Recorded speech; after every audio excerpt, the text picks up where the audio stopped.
Vyrah reporting for duty another time together. Isn't that lovely? Let me just check if everything is in order real quick. Okay, seems like everything is in order. All right. So we are doing we're going to do some YouTube watching together. We gonna do some React. We're gonna do just watch YouTube with me. At this point, like, it's the formula has been like explained. Like, it's not that complicated. It actually is. If you take the time to actually read between the lines and actually like, it's actually a really complicated thing. But like, anyway, I'll stop trying. Let's get into it. All right. So, actually, let me just check something. Real quick.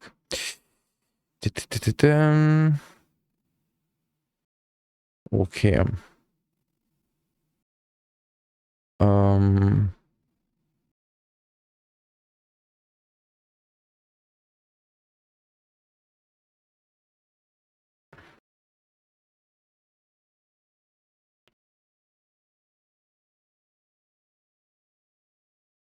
Okay. Just in case. All right. Okay. So let's start off with, you won't believe it. Stuff keep releasing.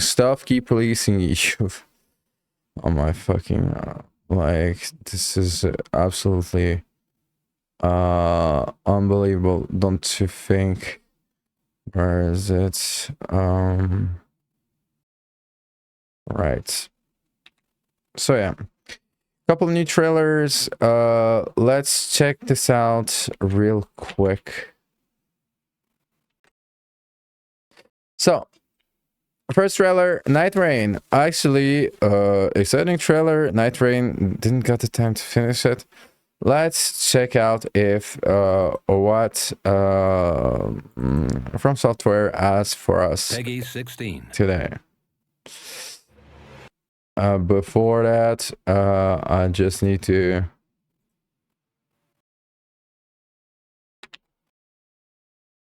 is there sound?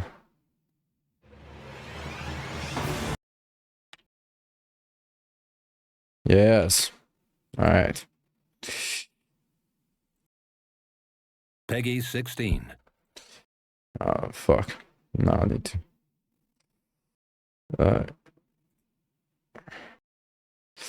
Okay. Peggy 16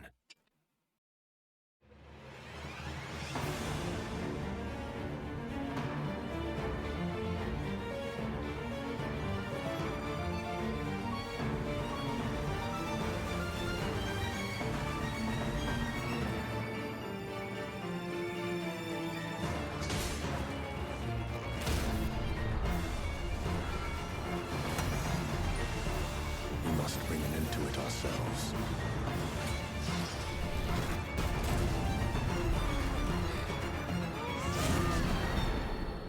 Curse this Dreadlord.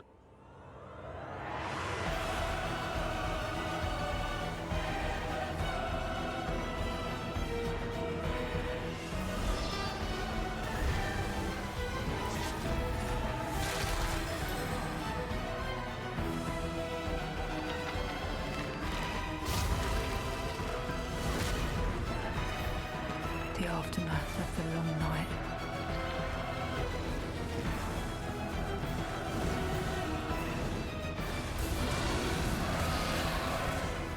I suppose it must be fate to work again.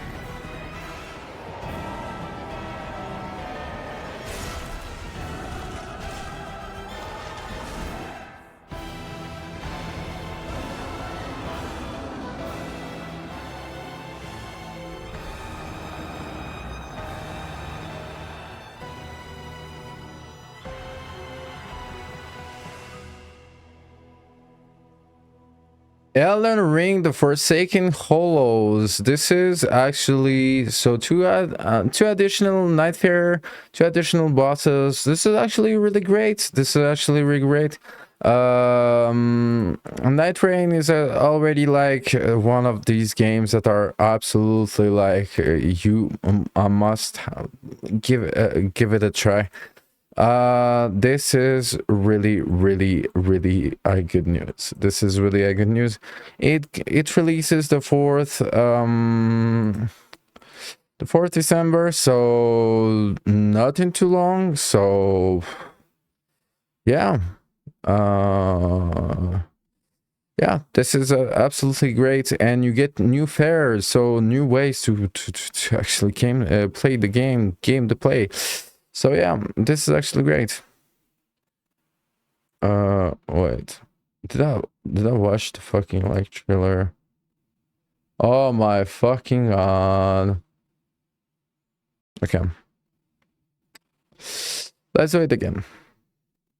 So, Elden Ring, Night Rain, The Forsaken Hollows. Let's check this out. Peggy 16.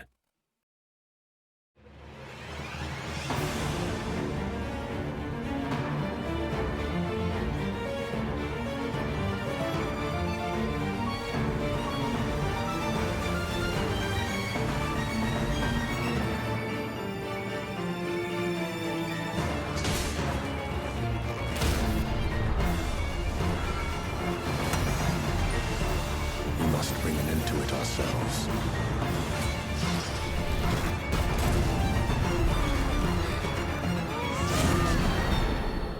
Curse this Dreglord.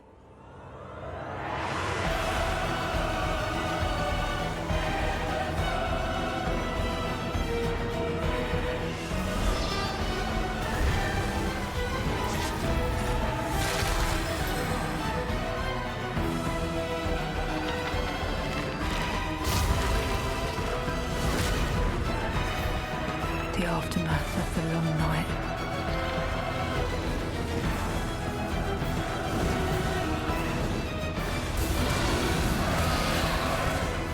I suppose it must be fate at work again.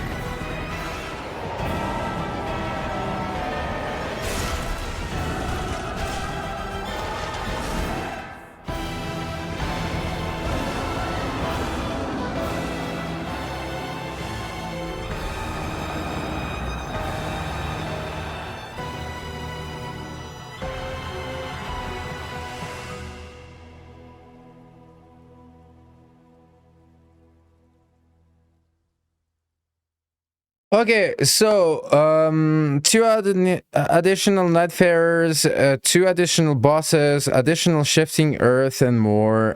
This is actually great news. Small DLC, sweet DLC from software for a game that is absolutely fantastic. Like, if you didn't got the chance to experience Night Rain, you should really do so. And yeah. Yeah, nothing like really great news. It gets released the 4th December, so yeah, for real.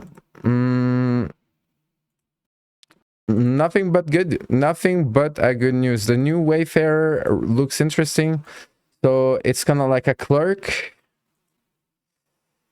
and a mage, right? Or priestess, right? Here's the clerk and the mage, right? So interesting. Definitely, if you already have the game, must buy. And if you don't, an additional surprise for you when you actually begin to play.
Hey everyone, I'm Quentin again.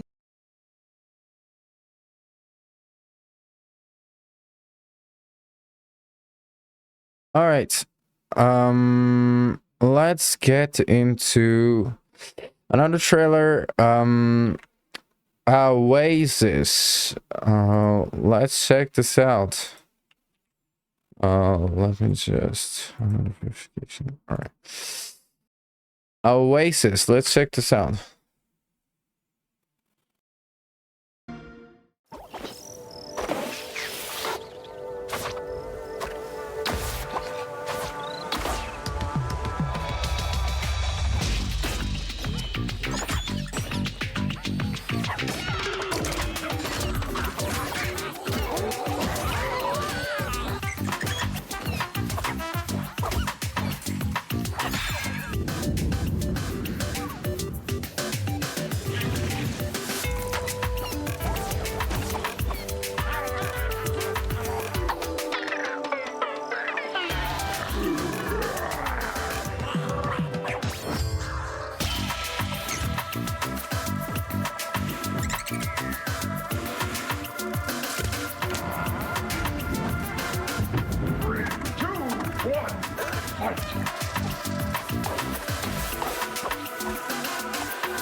Okay, so this looks like so it's on XPass.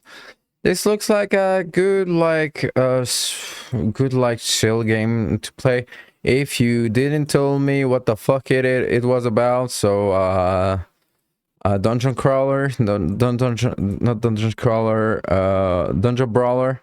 Would have not been sure because people just like keep fighting each other and fighting stuff. Seems like a good fun for like the kids, and seems like a good fun to just like kind of chill on it. So yeah, like some look on online PvP, and if you get the fearless frogs, then get prepared. No, it seems like an interesting game. Nothing much to say about it. Like, it won't be like the game changer video game, and it will be on Game Pass. So yeah.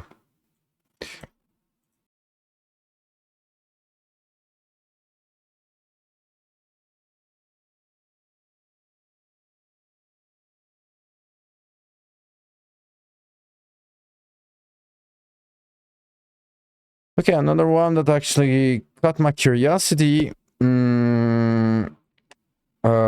Zoo Punk. So basically, like animal type, like cyberpunk, like I don't fucking know. Let's check this out. Ray ventured into OG's territory alone. You sure you thought this through? Thinking is your job. Doing is mine. You already know you lost a life when a fucking rabbit is more badass than you. Just saying, like, sorry, like, maybe this will be your wake-up call. Try to be as badass as the fucking rabbit.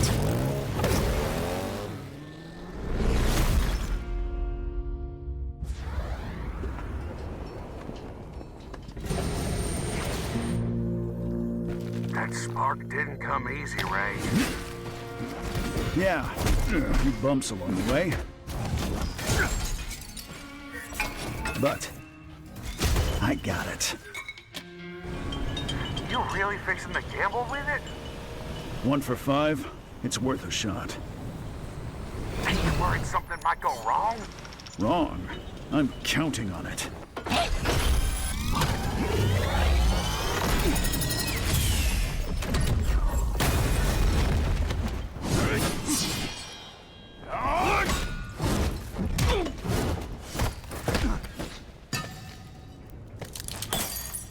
It's mine now. Finish him.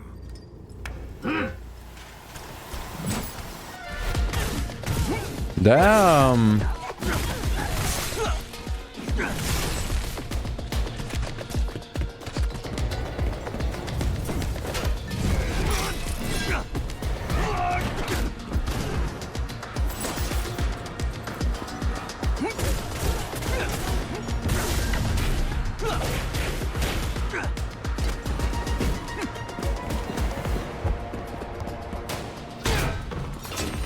Keep it back.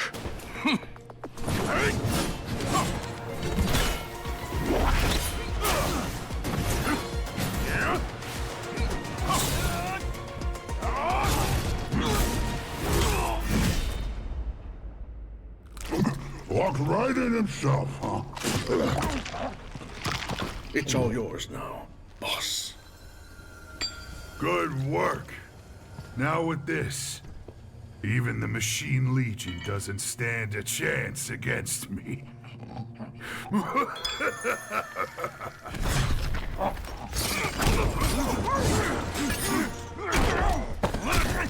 Okay, okay.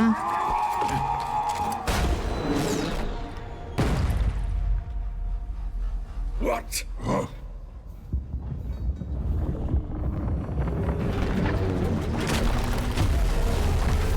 I'm the papa! Right on time! Miss me?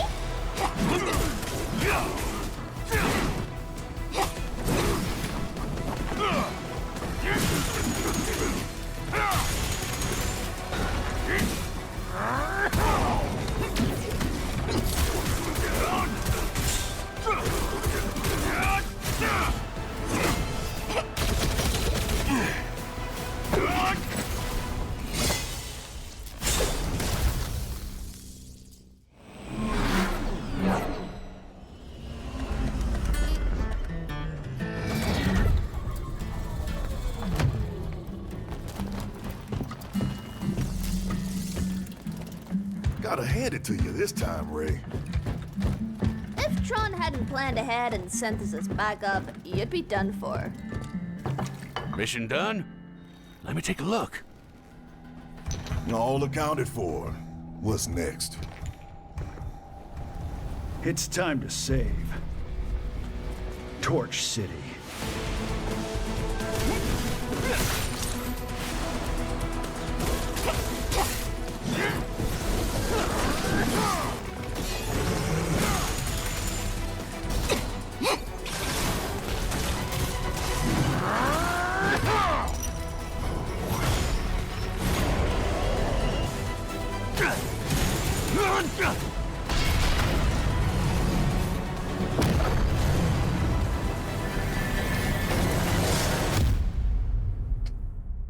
Okay, actually, so Xbox area, Series X, Xbox PC.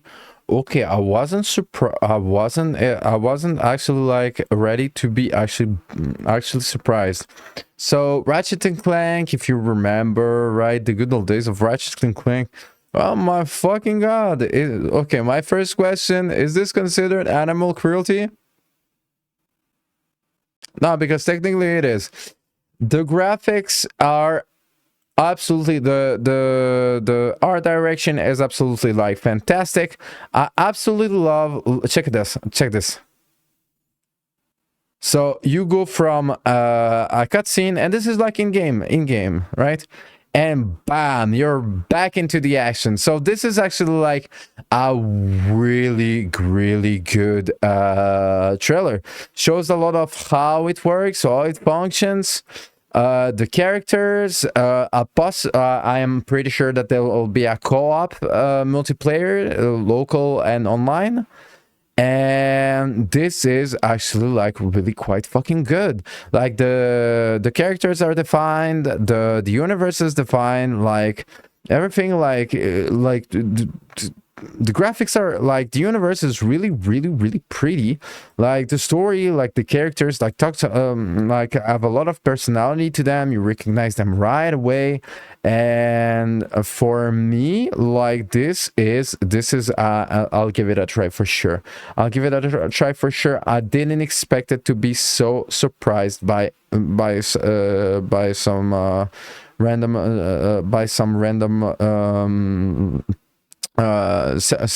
rabbit mauling the fuck out of like his enemies, right? Different characters playable, different type of weapon styles and stuff, like good stuff. Good on you, good on fucking you. Like on this one, like this is Zoopunk is definitely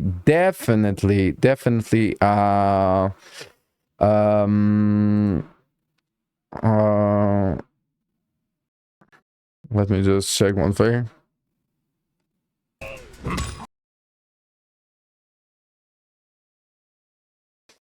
Definitely a must try. Like this is definitely a must.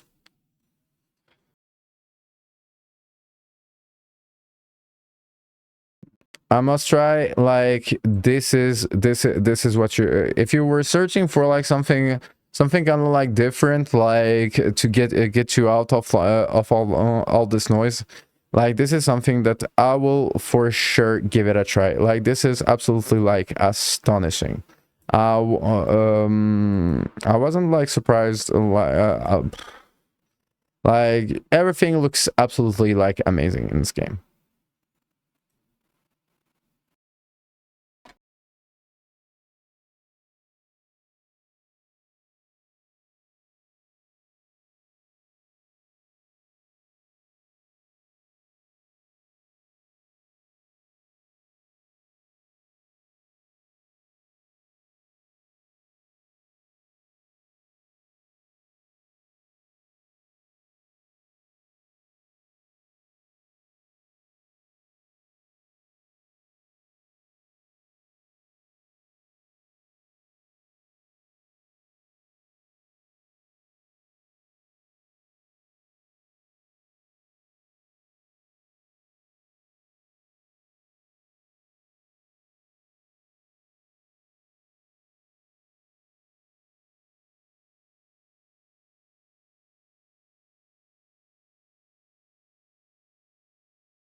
All right, let's keep going.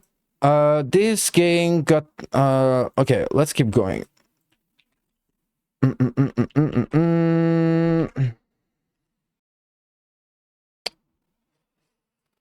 Total chaos, constant launch trailer. I've been alone in this place, isolated and rotting away. It has been suffocating.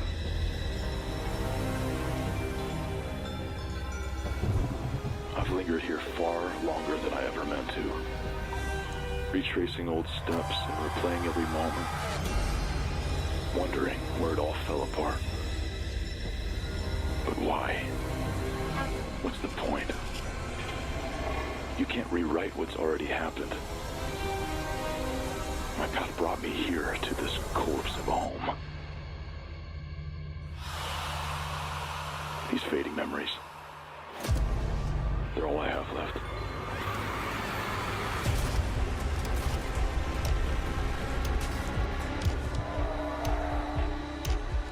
You fought so hard not to drown. And yet here you are, dragging yourself deeper.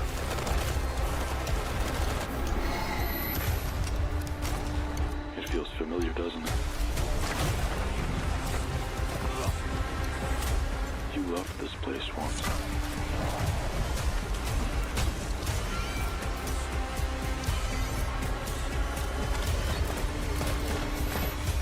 Every moment you dwell here will lead you closer to inevitability.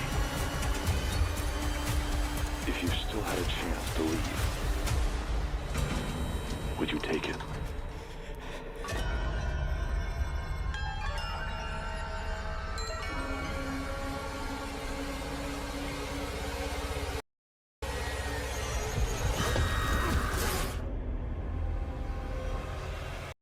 Okay, total chaos. This is actually not my fun. Like this type of horror has been so fucking like, I feel like it's not for me. All right, so if you like it, don't take it personally. But you're like just like blood everywhere, and you basically fight discussing people. Like it's just like, I don't know. I don't feel not a game for me. I don't really like see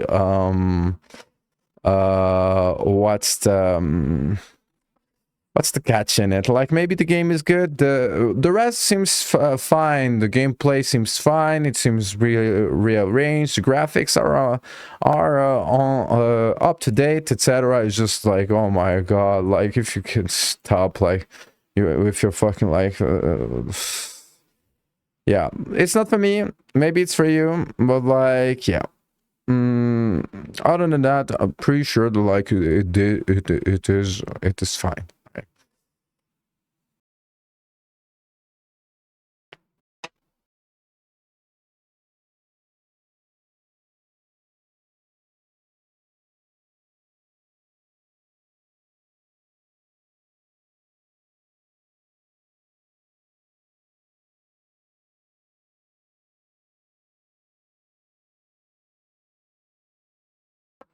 All right, let's check out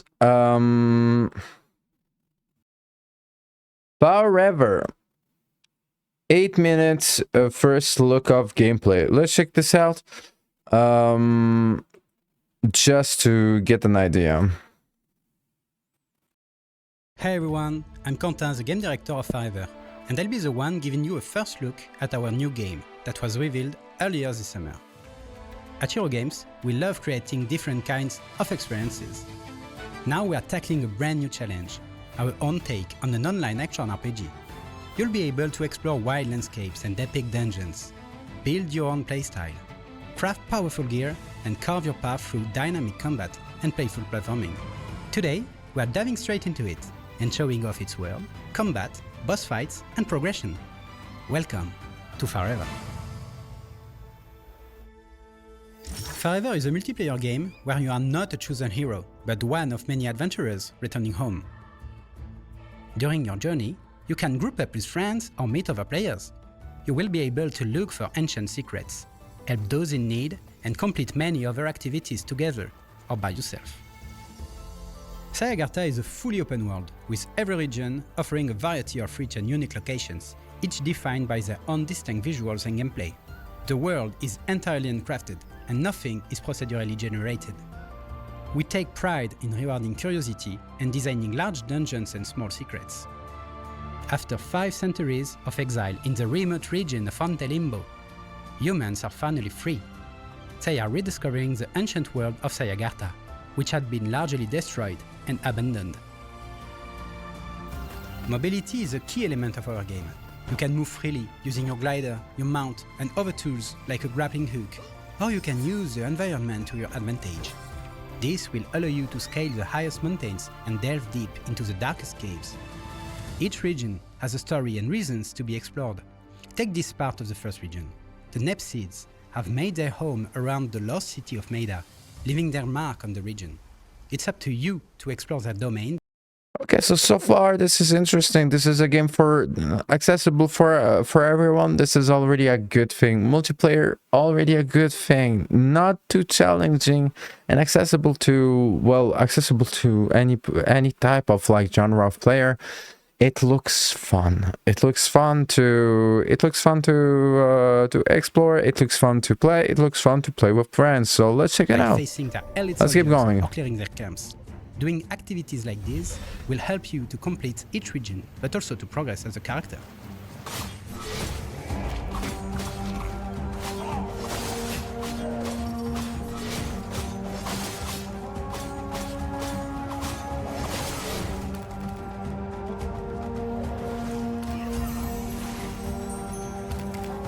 The combat system is designed to be dynamic and easy to grasp, whether you use a mouse and keyboard or controller.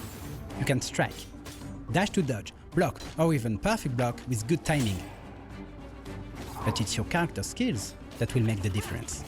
Choose the right skill, manage cooldowns, pull off your combo and land tons of damage. Weapons are the heart of Forever. There is no useless weapon that you throw away after 15 minutes. Each weapon has its own moveset, and more importantly, a collection of 4 unique skills.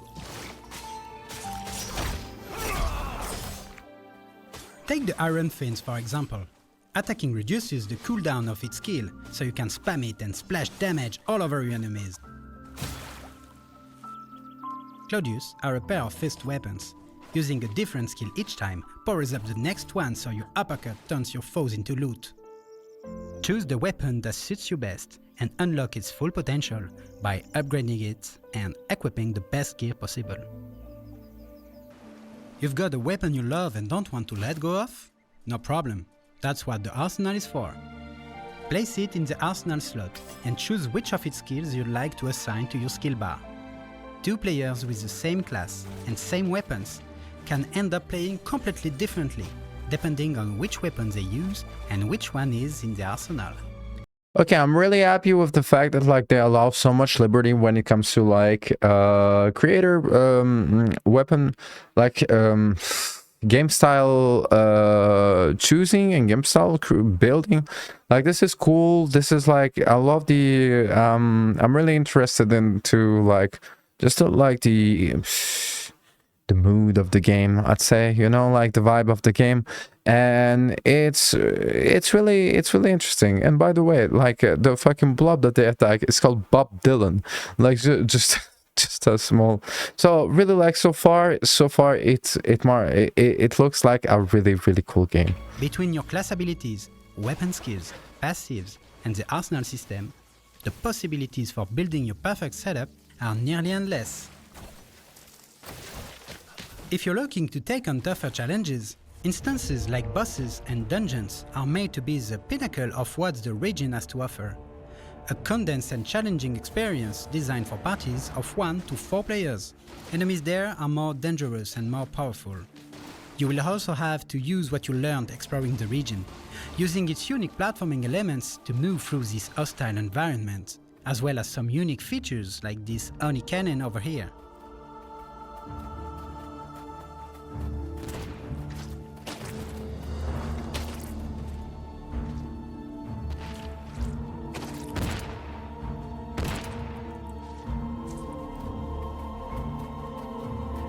Okay, the main cooperation. Okay, do not buy this game. No one will be ever able to cooperate. No one ever did. No one ever will. If someone ever does, something bad might happen.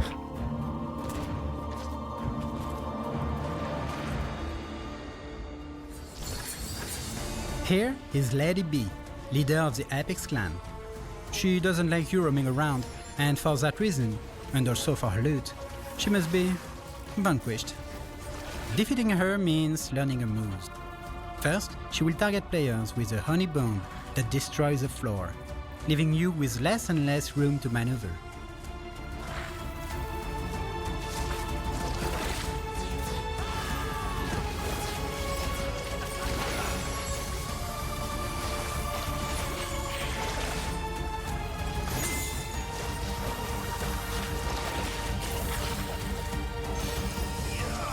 Then, you will have to bring her down using a familiar cannon.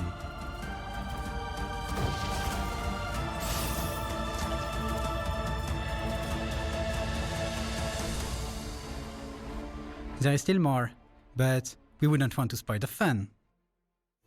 For those who work as a team, don't worry, we've kept the trusty tank healer DPS. But healing is not just about topping up HP bars, and tanking is not just standing still and blocking. Each role is fun to play and can adapt to different playstyles.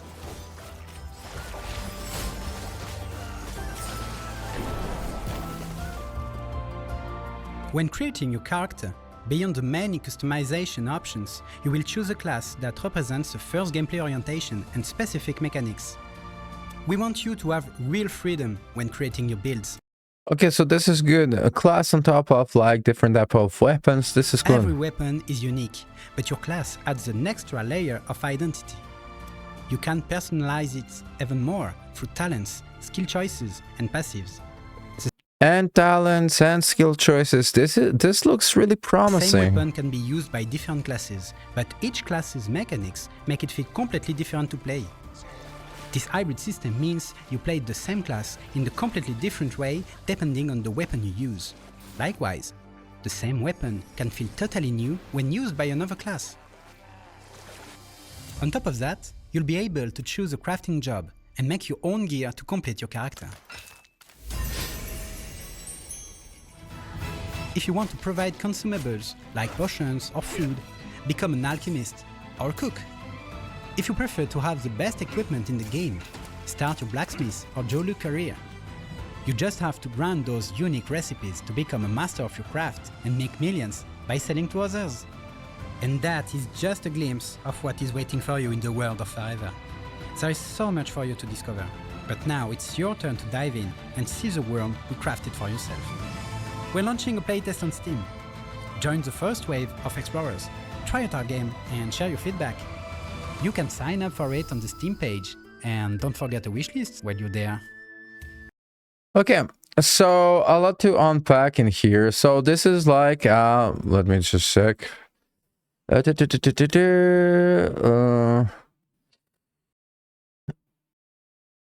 World action RPG, so it's not exactly an MMO. It looks like an MMO though. Like story-wise, it lacks on story-wise, but I will not be. But for once, this looks like a game that like you can pick up with your fucking friends and you can actually like have some fun. The good like friendly fun without like having to explain. By the way, you have to play for like. For like a full moon cycle to actually get the hang of like what your class does and what you do in the game. So this is good. Light-hearted action RPG is something that is really missing, and I think that like if they are able to create like a game that is really like enticing, this is actually really cool. The fight looks really fun to play, and also like it looks like a game that is like non-age restricted, meaning that like it doesn't look boring for veteran gamers, and it is not like a game that younger players can look at and be completely frustrated at the fact that like it's not for them. It's too dark, it looks too complicated, it looks so I am actually really interested in this game. This is really cool and interesting game. Like I'm really happy that I stumbled upon this. So yeah, forever, give it a try with your friends.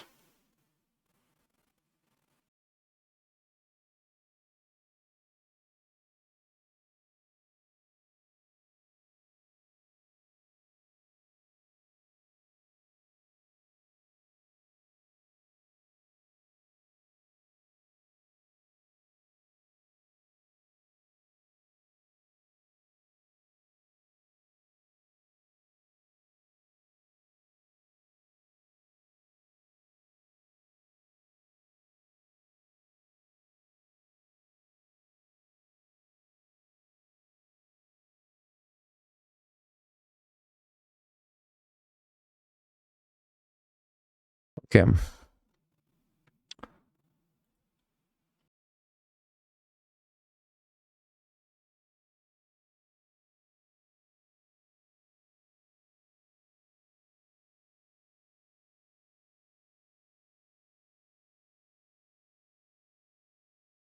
Okay.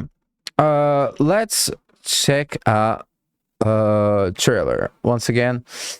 Forever the trailer.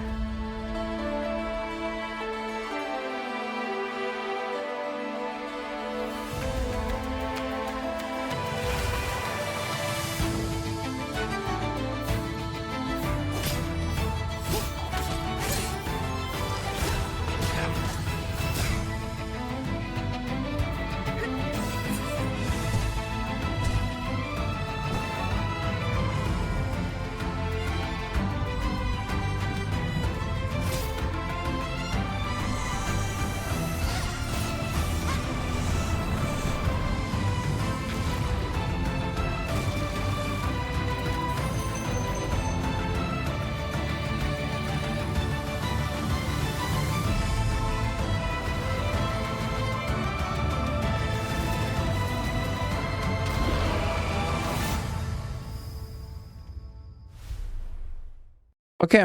Season's great. Fuck. So forever, the really accessible graphics, really interesting. So action RPG, probably most likely an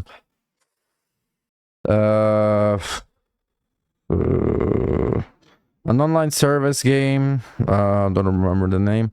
It looks interesting. Like I think that like we'll see more of this. I'm really excited to see what is when it releases, how it all functions.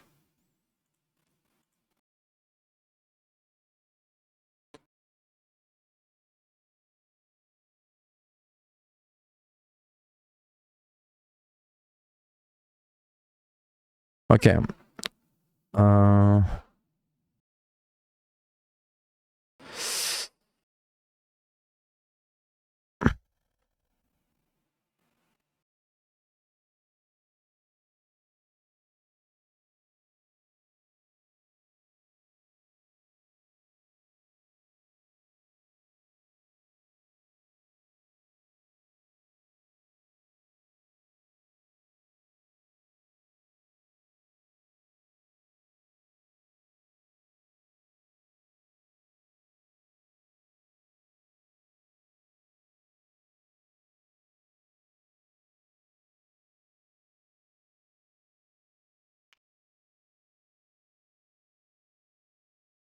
Let's get into some anime trailers.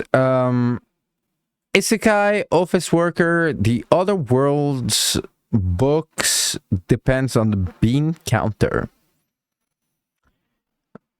The fucking Japanese name, if you I fucking swear to you, for God's sake.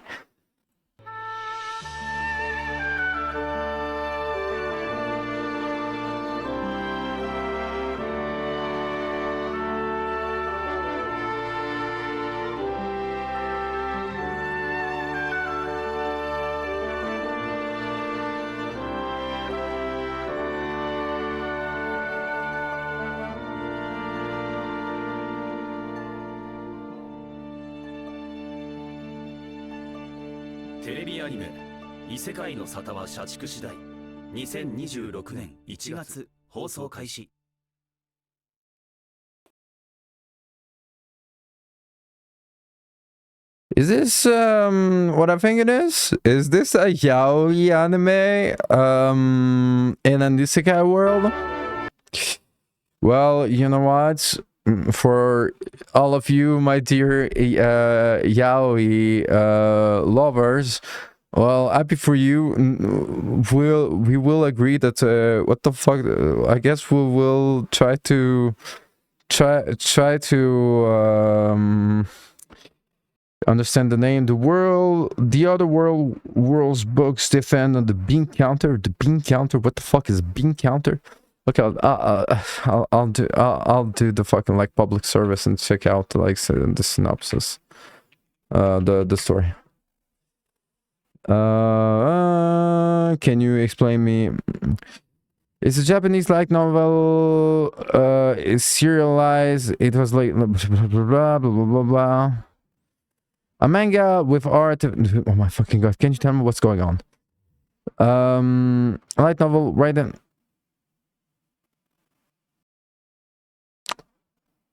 For real, like I go on the page and it says nothing.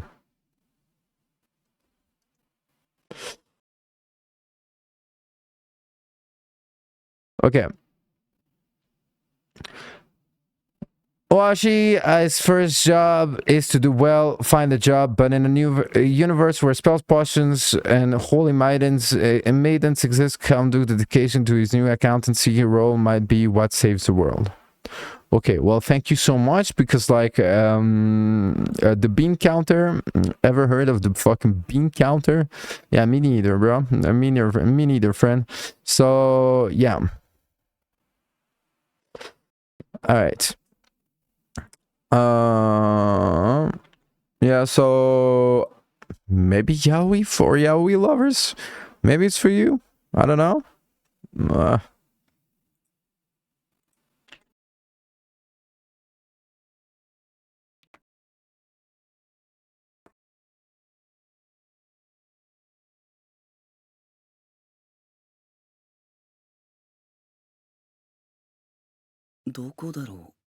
Okay, a gentle noble vacation recommendation. Can you give me a more boring name? Thank you. Like, but yeah, let's check it out.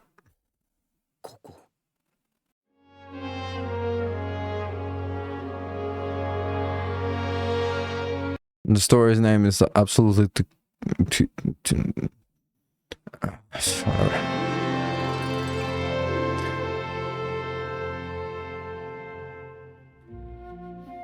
私リゼルと申します。なんで貴族がここに？職業はなし。身分を証明するものもないので身分もなし。おい、奥に立ち悪いのがいる。やめとけ。なんだてめえ。何がしたい？私は全く知らないこの国に、ここにはない場所から訪れました。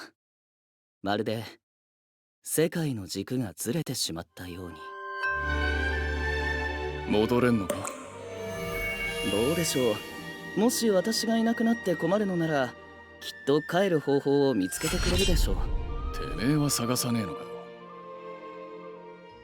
なのでそれまでは休暇だと思って楽しみます。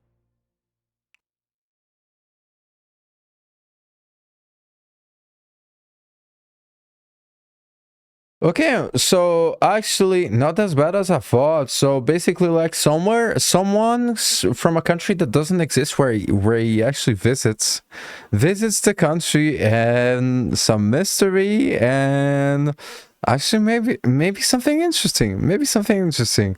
So sorry, but like the Japanese names, I swear to God, Japanese names are something else. All right.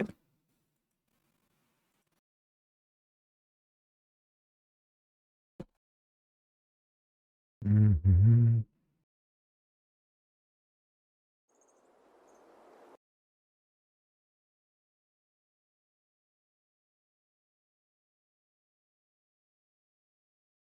In this video,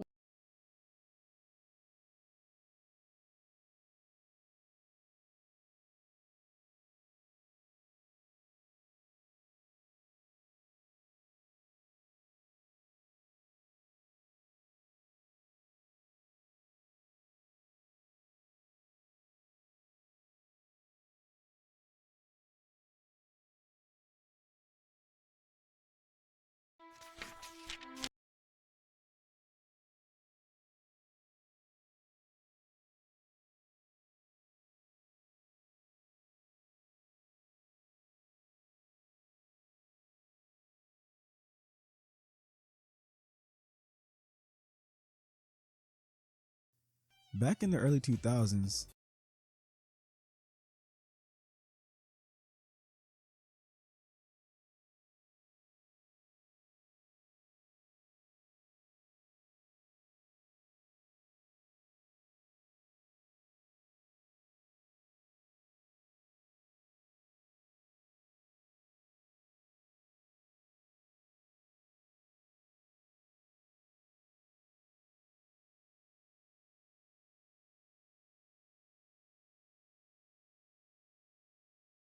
Okay, let's check out something more interesting. I'm actually getting hungry in here. Yeah,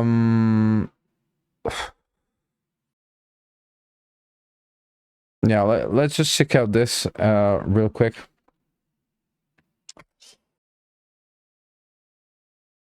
You wouldn't survive 2000s gaming. You know what? I did. Well, like it was really something else. Like for real. Like it was really for something, someone else, and for something else. All right.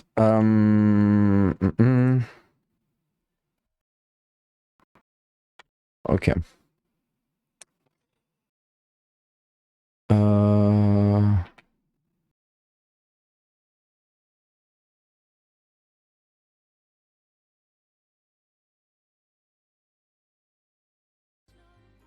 what is the best year? Okay. In the early 2000s, the world of gaming was almost completely different. There were no day one patches, no digital stores for a bit, and no algorithm recommending what to get into next.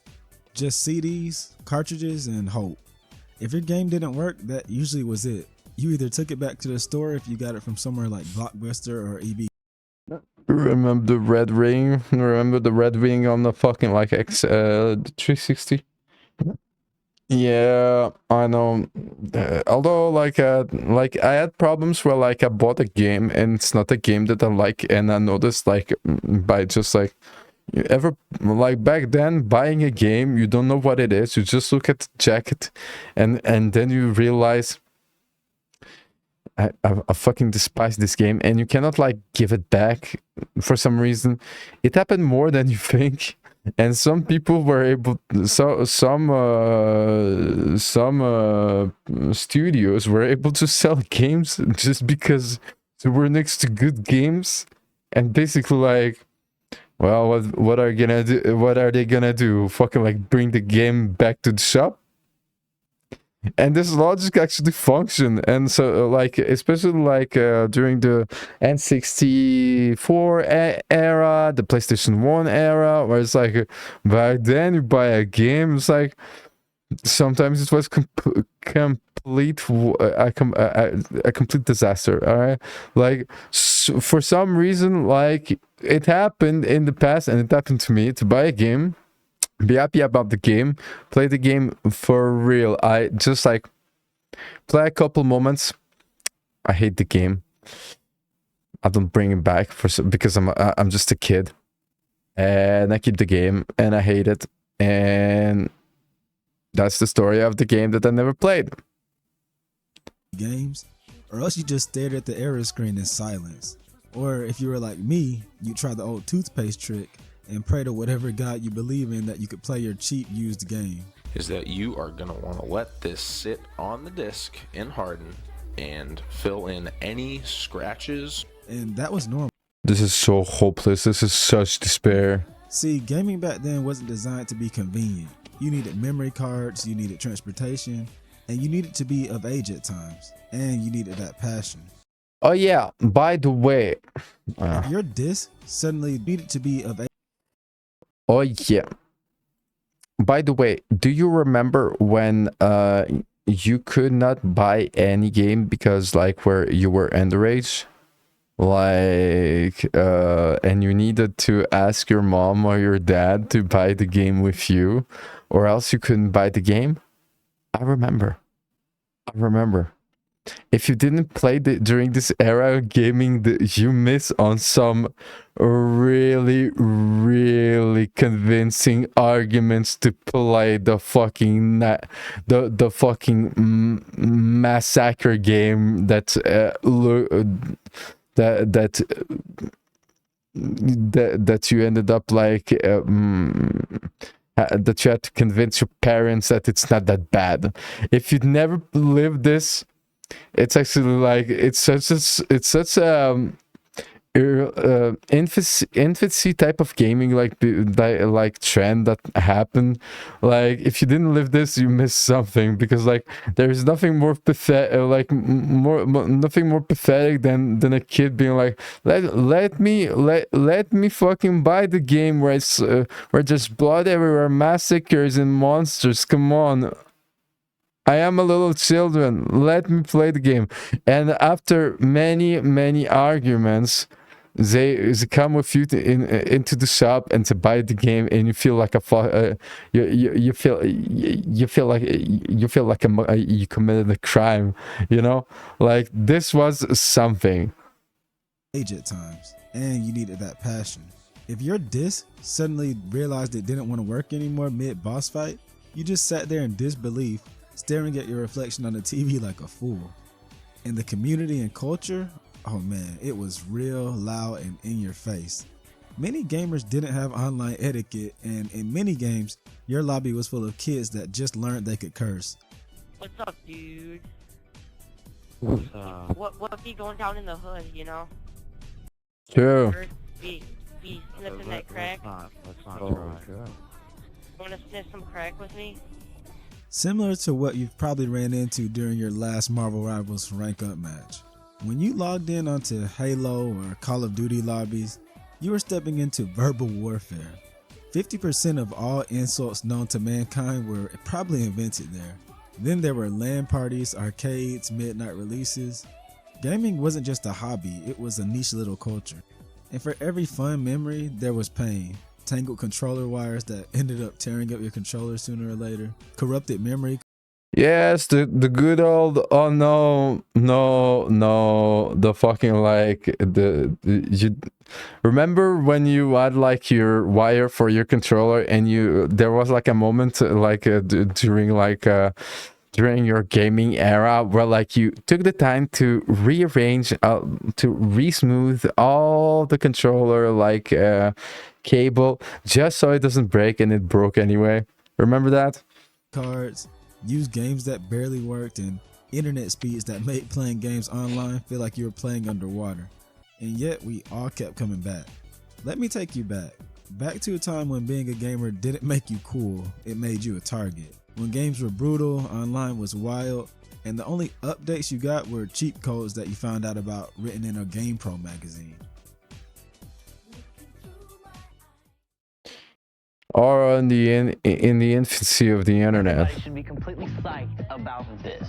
It's the PlayStation 2 computer entertainment system at Walmart. PlayStation 2 has the realism that gamers are looking for. You want to be in the game. You want to be the game. It's got CD player, DVD player, incredible graphics. You can play the old games on the system, but wait till you see the new ones. It's a whole mental body feel. Let's start at the earliest part of the 2000s, a time when the only way to play games with other people was by actually getting up and going out to stand next to that person, at least in most games. For a lot of us, this was something like, oh man, this brings me like so much memories. The option to just boot up, log in, and play Street Fighter, Tekken, Smash Bros, and whatever else there was out there wasn't available until that Xbox 360 and PS3 era. This meant actually yeah, damn, no, like this brings me up like my first like co-op games. I finished like all the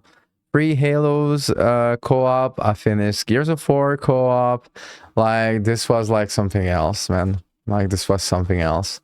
And now we have it, we can play it, but like it's just the same. And I find it strange, it's like people don't fucking like take the time anymore to just like tell between friends, let's fucking like fucking play the game together. Like I play Borderlands together, like so many games like back then, but like there are changes, huh?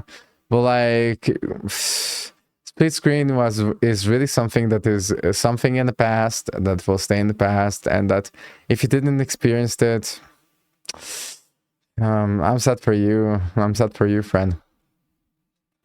Leaving the house and going to visit friends, an arcade, a gaming gathering, or even going to someone's house that you didn't like just to get a fix. And this also meant that you were susceptible to real emotions getting into the game. Listen, there were many instances where fights in the game ended up translating to fights outside of the game. Ever heard of some of the arcade fighting game rules back in the day? Stuff like don't grab multiple times in a row, being enforced with a few punches to the gut, or even knife fights over King of Fighters. Heck, you can still find classic fighting game pop-offs online from real beefs. If this guy's talking tell him to money match for any amount of money, because he's not gonna bet me. And this stuff wasn't just limited to these competitive scenes, cause I promise you, it's happened in some of those normal homes. There's no muting or blocking like we have now online in person. So you were stuck looking at and hearing whoever was trash talking you at that LAN party. I just got into Xbox Live. I have this really great high-speed connection, and I was playing one-on-one NFL Fever against some other players from around the country. Now my gamer tag, my online ID is Dark Master.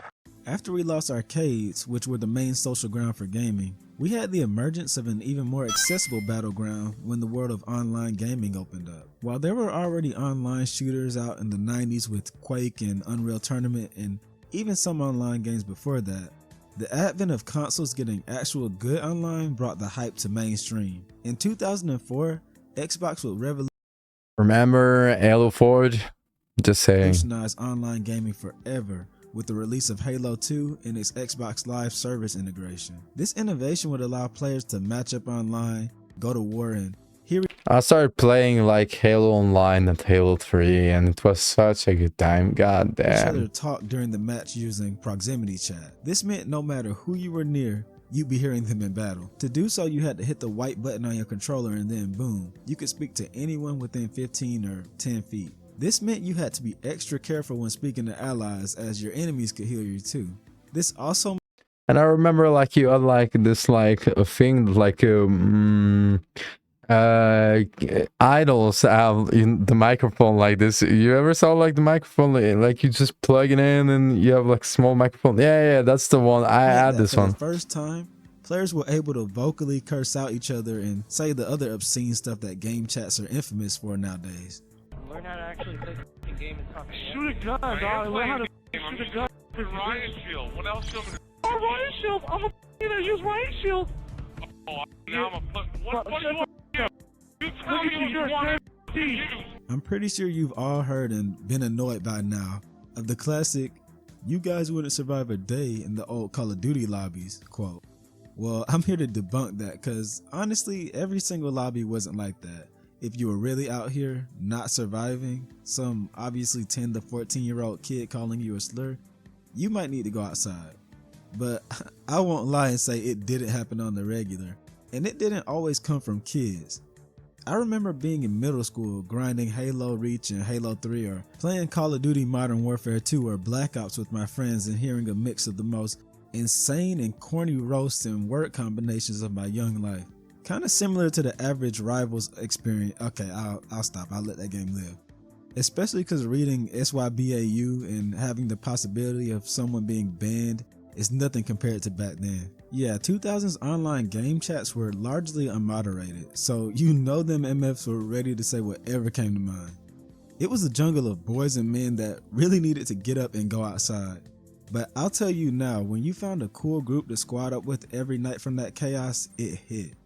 You just had to take the suffering, the annoying guys, connect mics, and fire alarm beeps as part of the experience. Now, I will say this, it definitely was extra hard mode being a woman and wanting to speak online during gaming. Still to this day, people cannot fucking like, this is a universe where like people fucking like get the fucking like get into a fucking like get hit in a way when they hear a feminine voice, it's like the world, like the moment, like it's just shifts from like a game to another when a girl talks in vocals. Maybe it will change. I really have no hope for this. Because as soon as those boys heard your voice, it was legit open season on anyone with high amounts of estrogen. And you know exactly what words they were using, what slurs they were dropping, and what they were telling you to do. I'm not going into detail, you cannot make me. Just know that the higher visibility of women who enjoy gaming is a godsend that we didn't have the luxury of back then. But that's only if you could play those games online, because let's be real, a lot of gaming and online infrastructure wasn't ready for online gaming just yet. For many homes, lag was a normal experience, and those disconnects were just a bit of seasoning to keep things interesting.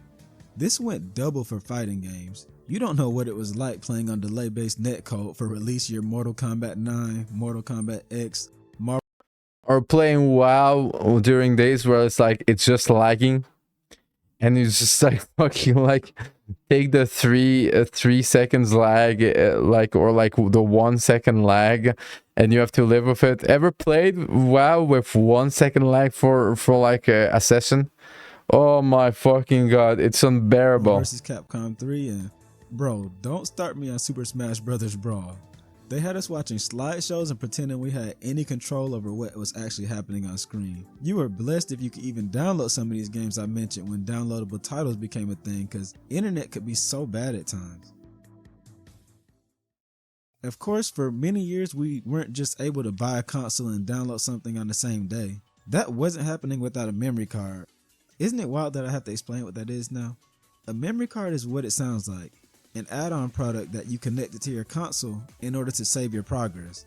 Without one, well, good luck playing any JRPG ever or unlocking any characters. Bro, as a kid, you should have seen me trying to beat Kingdom Hearts, Smash Bros. Melee, and Dragon Ball Z Budokai 1 before owning a memory card. If you know the struggle of leaving your console on for a few days on end, then you know my pain. And memory cards were like 20 bucks, so as a kid you were really sitting there like, do I save for a new game or do I finally get that memory card so Yeah, it's not as dramatic as it was. Maybe it was dramatic to him, but like, yeah, memory cards were a thing as well, yeah. But like, it wasn't like this, like, the technology, like, we went from this to, like, it really went fast. These old games. I was just lucky my uncle randomly decided to get me one day. And don't even talk about when the Xbox 360 sold a $100 hard drive separately if you didn't get the bundle. That's the thing. Okay, so memory cards during the back in the day era, not too bad, huh? Can you explain me the fucking scam that is 100 memory storage on a console that costs $100? 100, like, can you explain me this fucking like scam? I never understood. It's 100. Do you know what the fuck is 100, like 100 gigabytes? Any fucking like USB key, like there are like fucking memory memory keys, like memory keys for like fucking cameras that are like more than that. And it's like, can you explain it in me the scam? Like on this one, I really need answers because I never understood. The consoles, no problem. Consoles with a 100 gigabyte memory on plus 100 euros more. What the fuck? Can you explain me? There's also the physical limitation aspect of gaming back then. Due to gaming downloads not being as accessible to the general populace, being new and sometimes not being available, we all just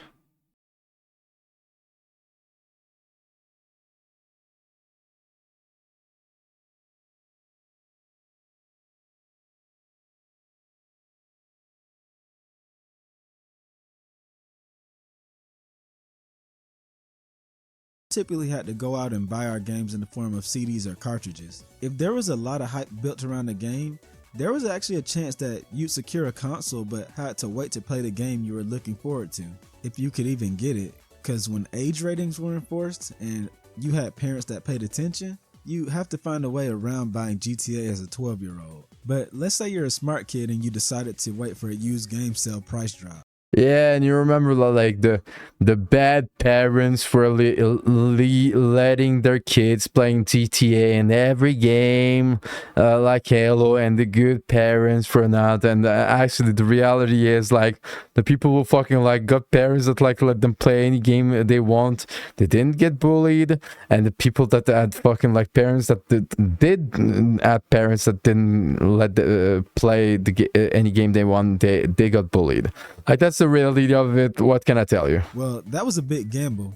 Back then, whether it was getting a game used from a flea market, renting from Blockbuster, Hollywood Video, Redbox, or Gamefly, or trading games, there was a big chance that your game wasn't going to work when you finally got around to playing. I remember so many times, whether it was a used Smash Bros. Melee copy that I got from GameStop or rental games that I got from Gamefly, when I booted up and I was greeted by these cursed screens. Gamefly stung extra hard because that was a week of waiting to get a replacement or a different game through the mail. And the junk happened to me multiple times. Like, my dad was goated though, so when we had Blockbuster, he'd take me back the same day to get a replacement or a different game.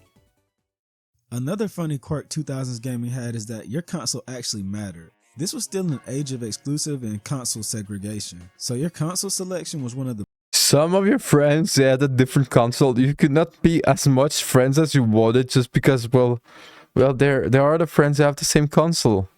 Like it was especially like I was an Xbox kid, like and a lot of people were like all into like PlayStation, and it's like, yeah, and you try to fucking be friends with them, and it's like they talk video games, and it's like, it's a shame that like I fucking play something else, you know. Biggest choice that you ever make. Whatever you pick, was never able to fucking become friends with them at the end of the day. You'd be missing out on something big, unless you're me.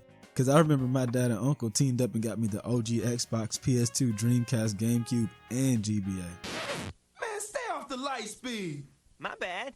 Anyways, every console not only had its exclusive games and hardware, but exclusive issues as well. But whether it was the 360's Red Ring of Death, Wii's trash online and weaker graphics, or PS3 having no games, PS3 has no games. Nothing will touch the hellscape that was early PC gaming. Some will argue with me, but we cannot forget how horrible PC ports were back then.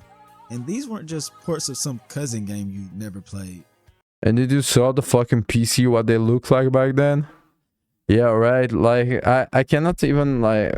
Games like Grand Theft Auto 4 and Resident Evil 4 were released for PC in abysmal states and barely ran, crashing over and over. It took years before you went a year without hearing about some game getting botched on the way to computers. And when they came out perfect, it was celebrated. Oh, but PC had another thing that consoles didn't, and that's piracy. While Nintendo, Xbox, and PlayStation managed to mostly lock up, PC still had easy ways to get free mainstream games. It felt so good to just try out that game and be like, I didn't pay a single fucking buck for this fucking game, and it runs, let's go. However, it was also easy to completely destroy your desktop while sailing those seas. See, we didn't have trusted torrenters at our command just yet, and sometimes that one download of Spider-Man PC would give you a heart attack until you scanned that virus off your laptop that your parents just gave you. Yeah, I know that was very specific, and it's because it came from experience. But there was one shared pain back then, and that was that every game eventually had to become dark, edgy, and adopt the piss filter for a good 5 years. But above every difference between gaming now and then, nothing hits harder than the general consensus in times when you weren't touching virtual grass, but the real life greenery. If you were around then and still are now, I mean, duh, you're listening to this video, you know what I'm talking about, so I'll be blunt. It was not cool, normal, or really accepted to be a gamer back then. In fact, if you openly showed a lot of people that you gamed, unless you were a kid, you were looked at as the butt of the joke. This feeling was amplified by shows like Freaks and Geeks and especially The Big Bang Theory. Yeah, this is something that I talked about. Like, people did not understood what gaming was in its globality. What is gaming? It's basically like back then, before like Dungeons and Dragons. Like, it's kind of like the Dungeons and Dragons of like the new era. It's like, what the fuck are you doing with your life? And it's like, I want to explain to you, and you try to explain, people just don't understand. Hunt white nerds and get them called Sheldon for decades by white moms everywhere. I think I used that joke in a video before. Gaming just wasn't mainstream, and despite coming so far, it wasn't celebrated like it is now. Adults said you were getting brain rot from playing games, and people your age said you needed to grow up. Unless you solely played Call of Duty or any war shooter like that, sometimes God of War and a few other exceptions like GTA, you were a freak until the world realized that it could commercialize nerd culture for stupid amounts of money. Those people who talk about getting bullied for playing games and watching anime weren't just saying it for internet clout. I saw what other people went through, and I can't pretend it didn't happen because it didn't happen to me. Now those same people that were bullies be running around and saying they've always been about it because it's big now. Okay, let me stop ranting. There were other problems for gamers back then, like not being able to go out and grab merch from your favorite title like you can now. I used to dream of owning Figma, Nendoroids, Plush, and SH figure arts as a kid. Now I can just go to the store and open up Amazon and get one without even turning my brain on. The 2000s era was a time when gaming really felt like a secret club. Yeah, it really did. And like back then, like clubs like sports club and stuff like that, it was like part of it. And to be fair, like I was like a shy one, so basically like I was always like always had like I was hanging out with chicks back in the day, so it wasn't really a problem, you know. And but like for other people, like oh my fucking god, and the console, like there are like so many people that like I could have had like could have became friends with them, and I never did because they played PlayStation and they were all about like Metal Gear Solid and all this stuff, and I was like I won't play these games. I don't have the fucking console. And the fact that like people were watching you as a fucking weirdo. Like remember like when people tell you go outside and it was actually like a concern, you know? It's like now it's like, yeah, go outside to do what? Look at the fucking economy, you know? Like but like yeah, it was really something special, you know? You know, it was fun, you know. Why is this game worth waiting up all night? The game is worth waiting for because it's the entertainment system of the future. And it wasn't always the easiest to get into.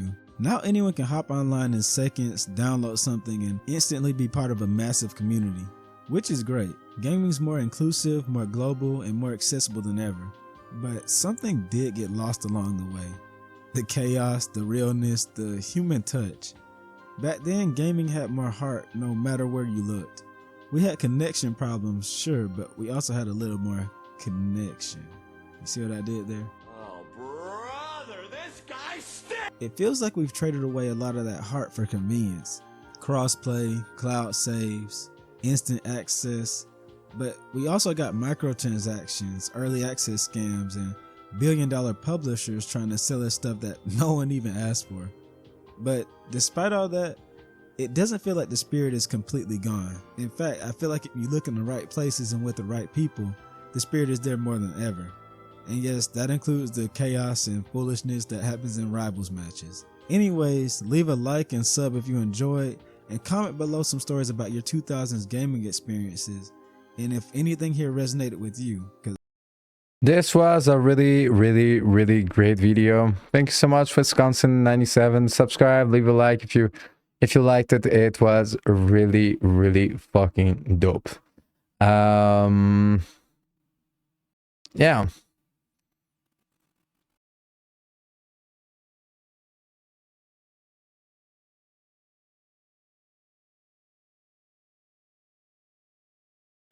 All right, I'll be right back. I'll pick you up in a minute.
Okay, I'm back. Let's keep on going. Where is the... all right.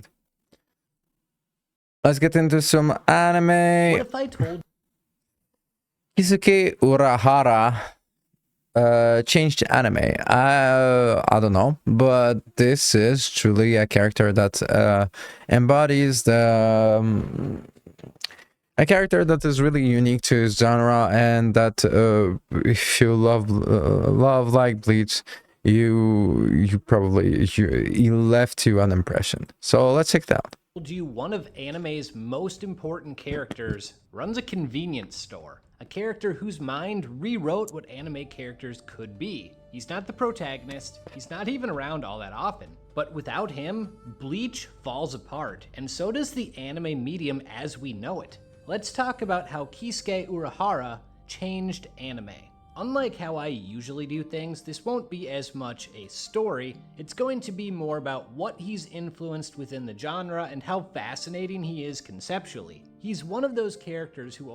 First off, like, he's the type of character in between, you know, like, it doesn't take sides, it doesn't take parts, you know, and this is something that I found interesting because, like, in case of need, in case of emergency, of course he'll be there, but he actually like rejected the soul society, and this is something that is actually really interesting within the story of Bleach, where like the first character that you meet about like the soul society tells you, I don't go there anymore, like it's not my thing, I stay there, man.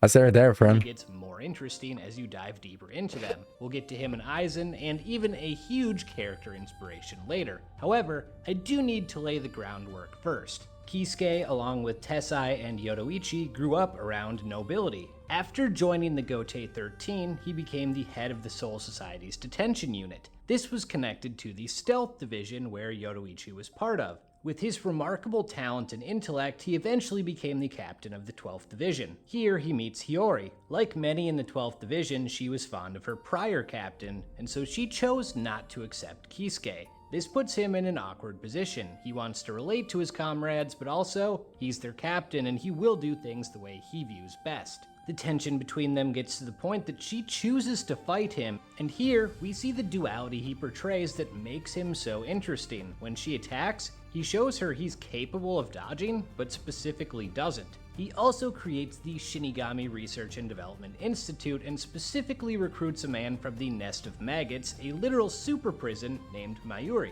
He believes that with the proper outlet, these criminals can be productive, and here he puts his money where his mouth is. For years, things are good. One of his creations is a bodysuit for vanishing souls, and right around the time of its creation, a lot of strange disappearances start happening. It's Hiyori who investigates, and once Kisuke learns of this, he goes after her because he believes she's in great danger. He's told not to, but he does it anyway, where his OG bestie Tessai agrees to help him. It's here that marks probably the most important moment of his life. He finds Hiyori, but not just her. These people aren't injured, it's worse. They're turning into soul monsters called Hollows. Sosuke Aizen is there, and it becomes evident this was intentional. Aizen's been experimenting on them. Urahara does what he can and takes them to a lab to save them, but not only does he fail to reverse their condition, he's now in a position where it looks like he's the culprit behind this. Kisuke is arrested for crimes Aizen committed, and he's set to be stripped of his powers. Thankfully, everyone's favorite bae, Yodoichi, rescues him before that happens. So Urahara, his besties, and 8 Holofying Soul Reapers escape to the human world, where they'll have to be hiding for the rest of their lives. But this is why Kisuke is so compelling. Yes, I'm certain he feels guilt over the situation he's placed everyone in, which is why he tries to do right by them. I think his personality also like is also something that like is absolutely unbelievable, because he has like this cheerful personality, but that is also like really serious and really deep. Like, it's not just like this idiot that does idiot things, you know? He can't cure the holified victims, but he can slow down the process and give them some control. In a twist of fate, something similar leads to him helping Isshin and Masaki, and if not for Urahara intervening, Ichigo, Bleach's main character, wouldn't exist. But here's the thing, while Kisuke is in exile, he makes no attempts to clear his name. If you were forced out of your home for crimes you didn't commit, you'd feel a certain way about that and probably want two things, the truth to be told and revenge. He only focuses on the latter. I think it's because he realizes he can do more good outside the system than within it. When the spotlight was on him, he failed, so instead, he'll operate from the shadows.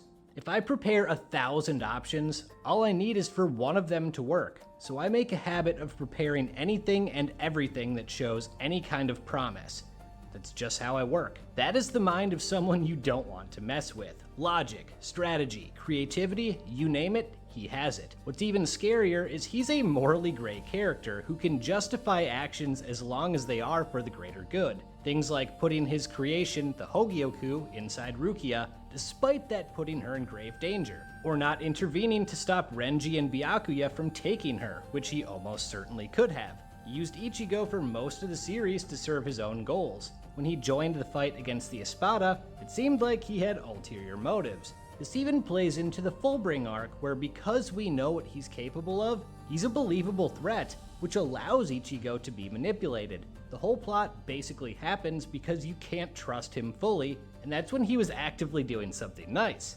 Unlike most genius characters, Urahara is almost too smart for his own good. His mind is a weapon and also a burden. The consequences of his genius are seen throughout the series. His creations, his actions, his failures shape a lot of the plot, but he's more than a burdened genius. He's the most versatile character in the series, by far. His background is a big reason for that. He has experience in stealth, leading a correctional facility, creating a research and development department, and of course, the Hogyoku. So when it seems like he's a cheat code, it's because he is. However, this molds more than his skill set, it informs his mindset. A big part of his story hinges on the concept of protecting the status quo. If someone was banished from a system and chooses to work outside of it, you might think that's contradictory, but it actually makes sense. Think about what I just said.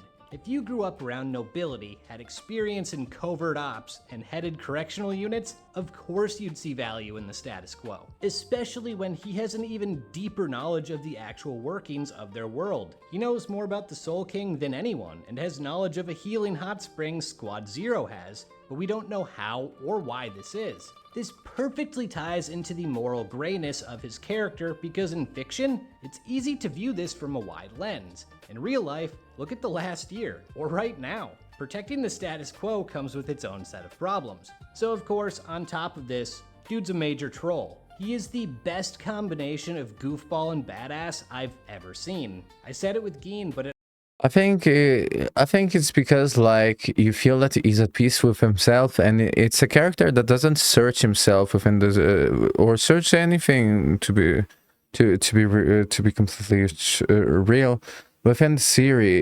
series. It's just he found who he is, he found what he needs, and he doesn't need much more. And the difference between, let's say, Ichigo or Aizen and Urahara is that Urahara is more or less a victim of what's going on. You know, like he is pushed by the wind and his life depends on the events surrounding him.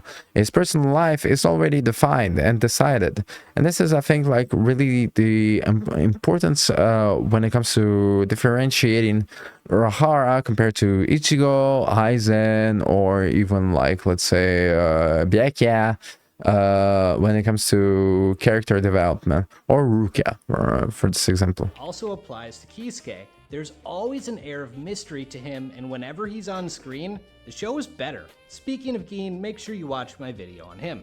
Urahara's role within this series cannot be understated. Between his friendship with Tessai and Yoruichi, the complex relationship he has with the Vizards, being a predecessor to Mayuri, an intellectual rival to Aizen, and the mentor to Ichigo, plus half the reason he even exists, Kisuke's web of influence spans all across the series. I'm going to go a little deeper into two of these. Mayuri and Aizen. For Mayuri, it was curious that Urahara literally says he sees a lot of himself in that psychopath. This is a guy who is rotting in a prison for the most dangerous people in the Soul Society, a cruel, sadistic man who craves scientific advancement above all else. But that's what makes the comparison so interesting, because it's accurate. The difference comes down to two things Kisuke has that Mayuri does not: morals and restraint. Kisuke cares about people.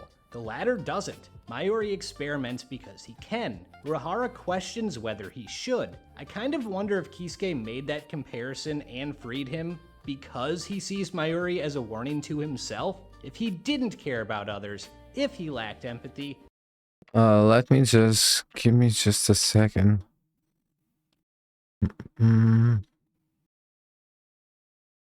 Right.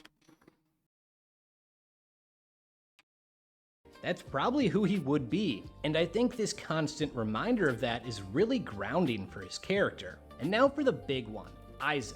From one perspective, Bleach is one long game of chess between these two geniuses, and Ichigo is simply the best piece on the board. Aizen is so powerful that he views everyone else's pawns, while Kisuke is turning his pawns into better pieces. Their mutual hatred stems from direct conflict, opposing beliefs, and even extends to philosophy outside the series itself. Anyone would hate Aizen in Urahara's position. Kisuke found out he was experimenting on people, failed to stop him, then took the blame for those crimes, forcing him and the people he was closest to flee to another world. He's also the only one who knows Aizen is up to something and that no one is doing anything about it, which eats at him. That's why how things played out were perfect. He never stopped paying for his initial failures, and it wears on him. He'll laugh or joke it off, but he has to be exhausted. He knows too much and shares too little, putting a massive burden on himself. But in typical Kisuke fashion, he's largely out of sight during the majority of Aizen's final arc, and finally the chess master comes out to play when his best piece is in a position that allows Kisuke to win. The man that took everything from Urahara gets sealed by him, almost serving as a form of penance. Aizen hates Kisuke, ironically, because he respects him. To him, Urahara is the only other mind on his level, and yet he doesn't take advantage of it. Remember that status quo stuff from before? How Kisuke... I think because he cannot. Like, Aizen is someone that, like, to Urahara is someone that, like, will or will not do, will have this motivation, but the motivations of Urahara are his personal motivations, and he never change it. Like, he never like, he will join the cause, he will help, but like his main objective within his own persona is him. And this is why characters like Aizen are absolutely unthinkable to even change a character like him.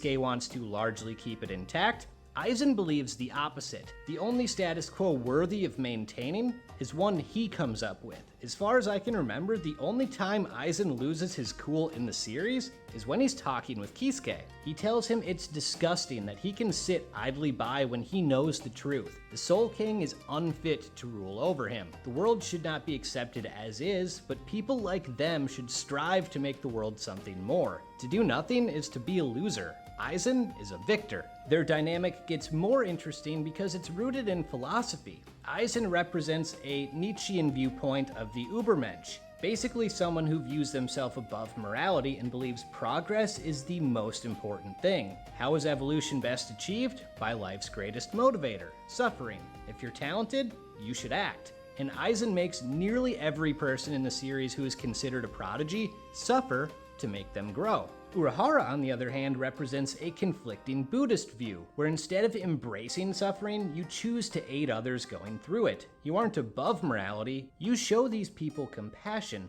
which is perfect because guess what I learned? Kisuke's Bankai contains the word Kanon. Kanon is seen as a goddess of compassion. The depth of these characters is unreal. If you're an author and this doesn't inspire you, I don't know what will. Plus, let's be honest, without Kisuke Urahara, we would not have today's most popular, eccentric, overpowered, morally gray mentor who covers their eyes. He's clearly a major influence on Gojo, and without Gojo, sorry, but instead of being one of the biggest anime ever, Jujutsu Kaisen would be irrelevant. But I think another character that is not talked about is Ginto Sakata.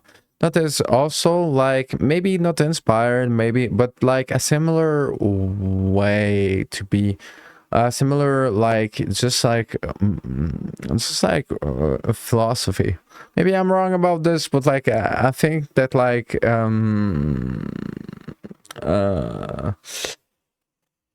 Shirayasha is really someone that is like sharing a lot of similarities with Urahara. Further, Gojo's rivalry with Sukuna shares a number of parallels with Urahara and Aizen, which might make for a video all on its own. That's only one example. His introduction has directly inspired anime coming out right now like Gachi Akuda. Hell, he's influenced my own manga. He also redefines mentorship. Instead of old dudes whose glory days are well behind them, or guys going on their last ride, Urahara, as far as we know, is in his prime. He's not someone who retired of his own accord, he was forced into exile. The coat he wears shows that. It's the inverse of the Gotei 13s. Is he strong as hell? Yes, but that's not what defines him. He's a scientist, a tactician. The oddball genius trope is everywhere now, and he's one of the guys that made that cool. What really set him apart, though, is that he doesn't follow the typical mentor playbook. Many end up outliving their usefulness and die to motivate the protagonist. Urahara flips that concept on its head. Instead, he played a major role in defeating Aizen. You could even make the argument that Urahara isn't really mentoring Ichigo in the traditional sense. He doesn't give heartfelt speeches or hold his hand through a journey. In all honesty, he uses Ichigo as a chess piece. He's one variable in a larger experiment. And when doing the more traditional training, it's often for problems that we don't even know about yet. When it's all said and done, I think it's undeniable. Kisuke Urahara changed anime. Now subscribe or die. Subscribe to Galen Berger. Really good analysis of Kisuke. What a character, what a character, what a character, what a character. If you haven't watched Bleach, if you like, just Kisuke Urahara is this type of character. Like that really like defines, like there are many in Bleach, but like this one is really someone that like is wow.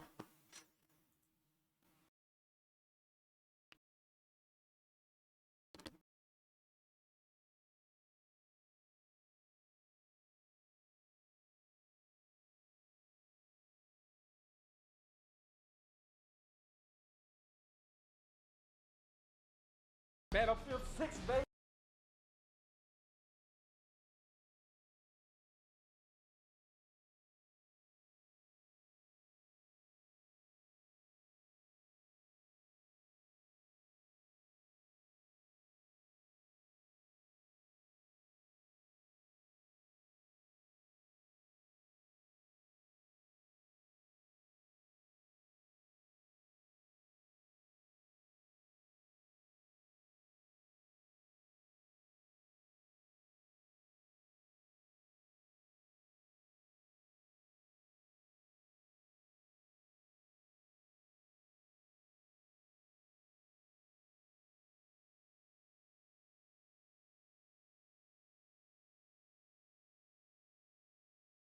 Okay, let's get into Here we go. Woo! Game servers full. That's what I'm talking about. Typical. Can't wait in the 315,000 person queue to play the single player because you can't play single player offline because it doesn't work like that. 285. Oh, I can taste the battles. Oh, they taste like fettuccine sauce. Oh, 273. Here we go. That's what this game should have costed. Bam, bam, bam, bam, bam, bam, bam. Only 244,000 people left to get past. This is one of the most exciting queues I've ever waited in. Ding dong dong, bing bong bong.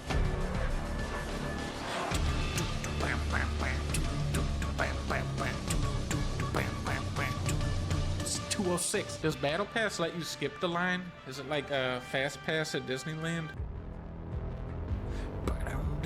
I just went under 100. I'm like the John Wick of waiting in this queue. Oh, what's this evil music? Sir, we just got word that Evil Wick is inbound. He's trying to take your place in line. I just hacked the mainframe. I'm at 67. Evil Wick is no match for me. Wait a minute, sir. Evil Wick has swapped to PS5 Pro. 19,200. When it says game servers full, that means the servers are full of 12,000 exciting moments. This is the moment we've been waiting for. 3,600, come on, here we go. I'm connecting to the online services. Don't fucking like disconnect at this point. I'm past the queue. Here we go. It happened to everyone. You fucking wait, you wait, and you fucking get a DC, and you fucking wait and wait and wait angrily now. Oh my god, it's so fun. It's so fun. We're ready for you, soldier. Time is now. Are you ready? I'm ready. I'm ready to play the single player campaign. No, no. Oscar might come in. John Wick has deinstalled the campaign. I need to install 12 gigabytes more of game to play. All right, that's how you want to do this, Wick? I'm now installed. For real this time. Then I gotta wait in the queue again. Secure the cyber warfare servers. Those are the servers that allow you to connect to Battlefield 6 after only a short wait of 100 hours. Where does this end? When does this begin is my question. He's my dinosaur. Press square to pick up dinosaur. This is like Terra. Anyone forget their dinosaur?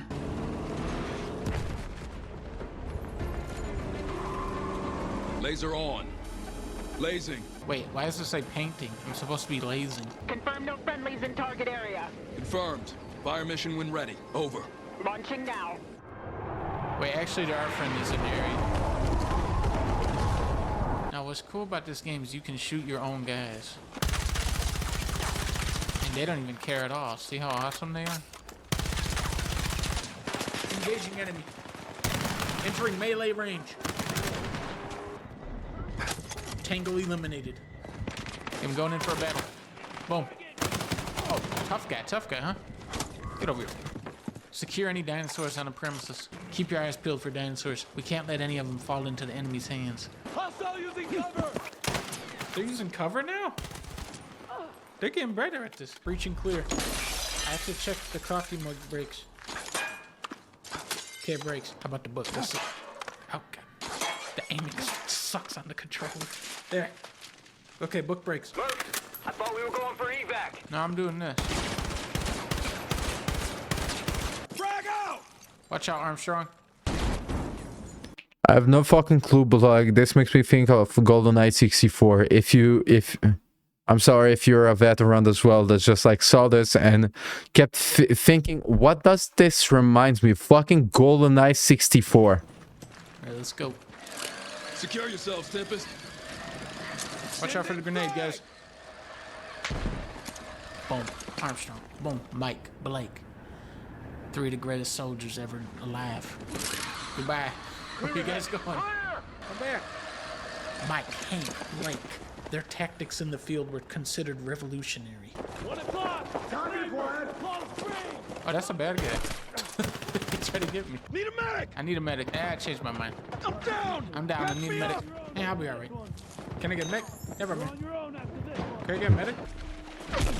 Martinez! Can we get a medic on Martinez? Don't hang around. Frag grenades on the ground. Copy. Down! Down! Down. Oh! Grenade! These are not powerful grenades in this game. Enemy is damn.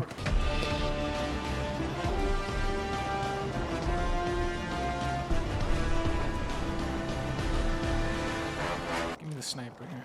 Woo! It's a good pizza graphics on this game. God They did damn. pretty good with the pizza. Chips could use a little work. Let's get those out of here. Nice pop on those chip bags, though. How about this fruit? The fruit was holding this whole building up. Stand back. I hit the pilot. Was that him? Did I get him? That's I got the pilot. Very good. Boom. Get that thing out of there. Wait, where'd the helicopter go? RPG is useless from this, morons. Didn't you play the beta? Gecko. Car's gonna blow, Gecko. Get out. Get clear. Oh, you're good. Oh, you're all right. With the, I guess I forgot you could do that. I'm going behind him. It's a strong man. I want to go this way. I'm going this way. This way. I'm gonna take a left lane. This way, Murphy. I'm gonna explore a little. Wrong way, Marine. Oh, look at this. I'm gonna jump on this side. Over here, Marine. Can I play? Ooh, here we go. You can't have these. These are illegal. This isn't up to code. This thing is stupid. Get rid of it. Floor's clear. Just use a microwave instead. Huh? What the fuck?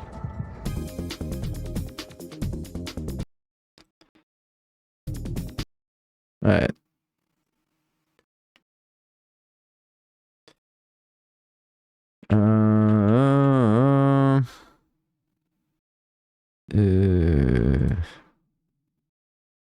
Right.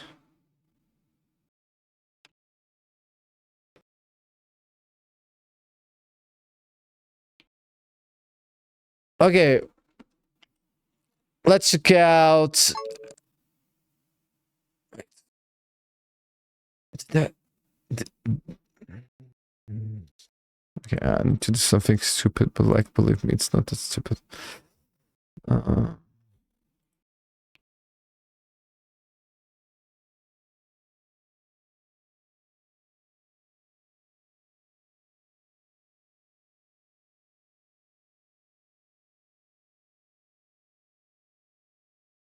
Okay. No, okay.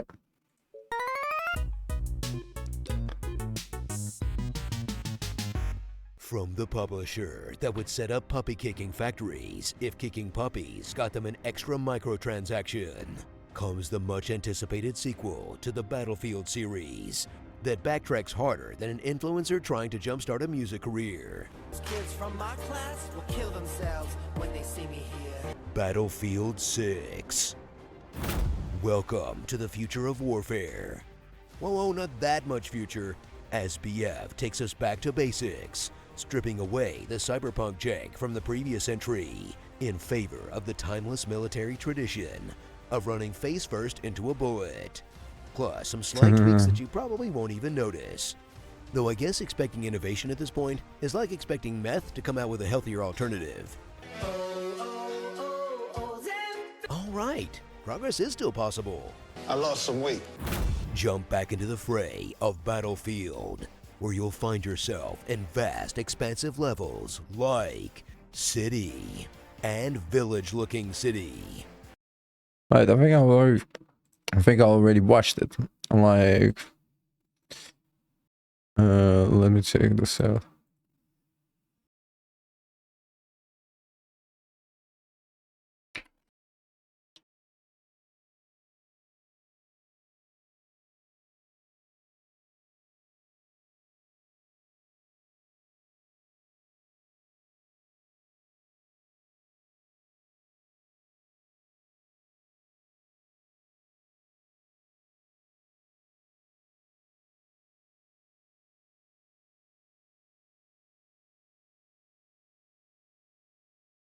Yeah, I did.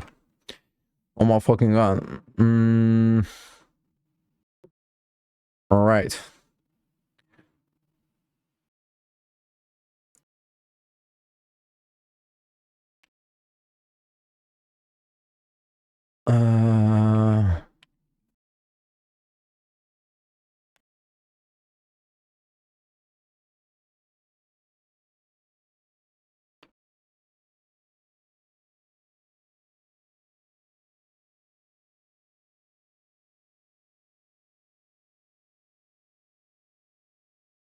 Okay.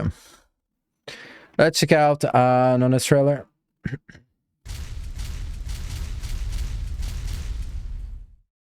This episode is sponsored by The Real Cost. If you vape, you could be inhaling toxic metals that can damage your lungs.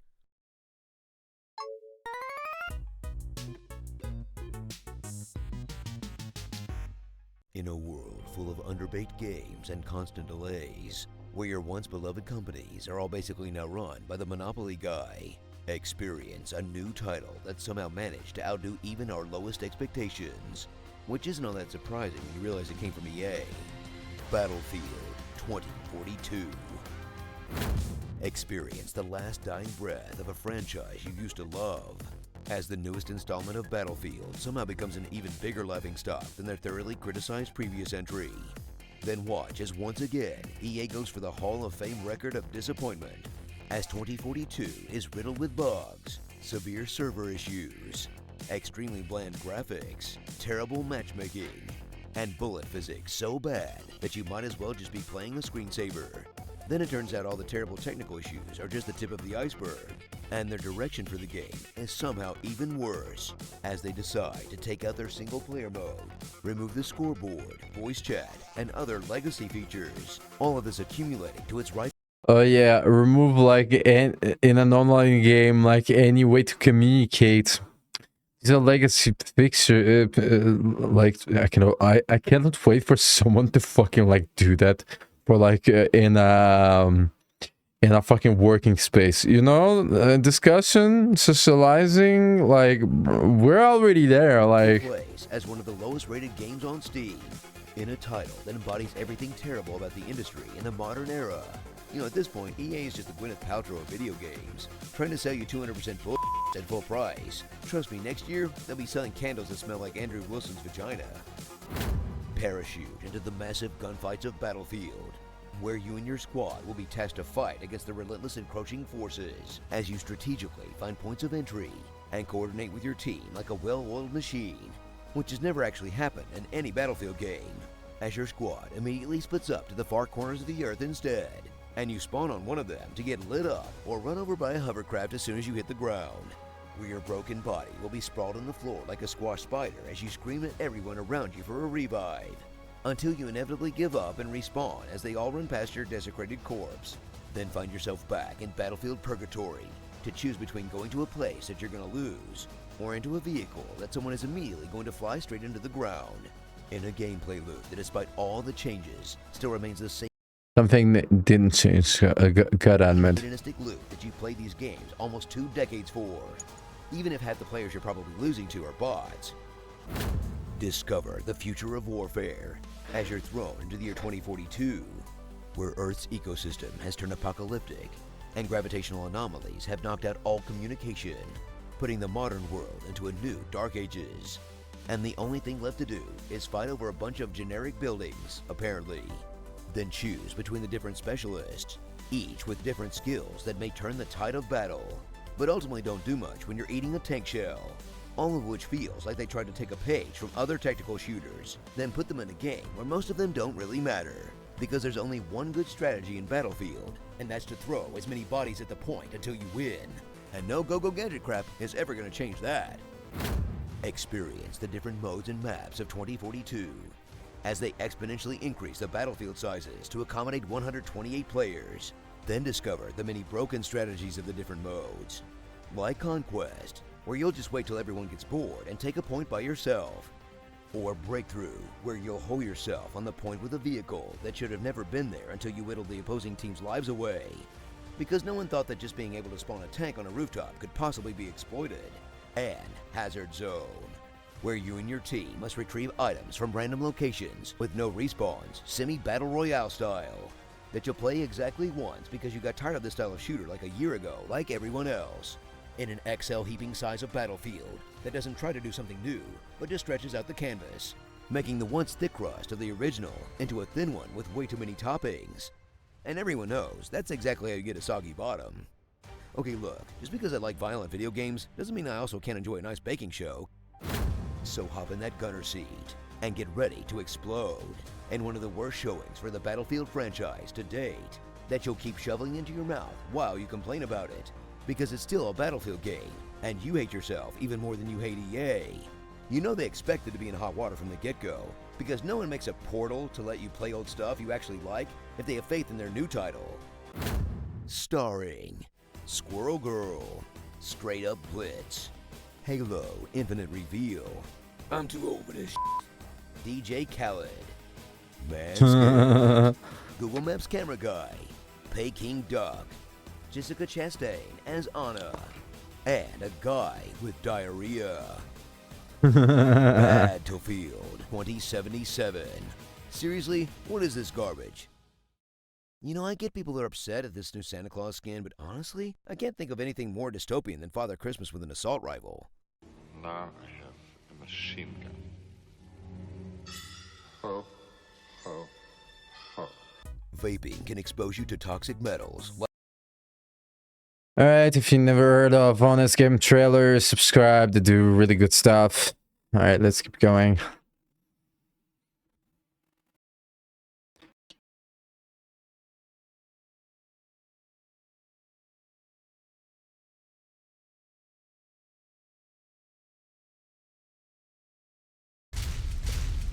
Honest Trailer, Top Gun Maverick.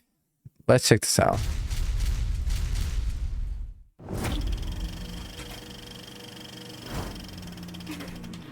From the only movie star who's resisted the cult of superhero movies. Because you know, one at a time, comes a smash hit full of real planes, real sets, and real action. He may have really started a war at the end there. Guy takes his craft that seriously. Top Gun Maverick. Tom Cruise returns in his iconic role as Maverick for a film about how Maverick may be old. The future is coming, and you're not in it. But Maverick won't go down that easy. Your kind is headed for extinction. Maybe so, sir. But not today. Because Maverick refuses to die, no matter how many dumb stunts Mav pulls for Mission Impossible, or the Navy, or whatever.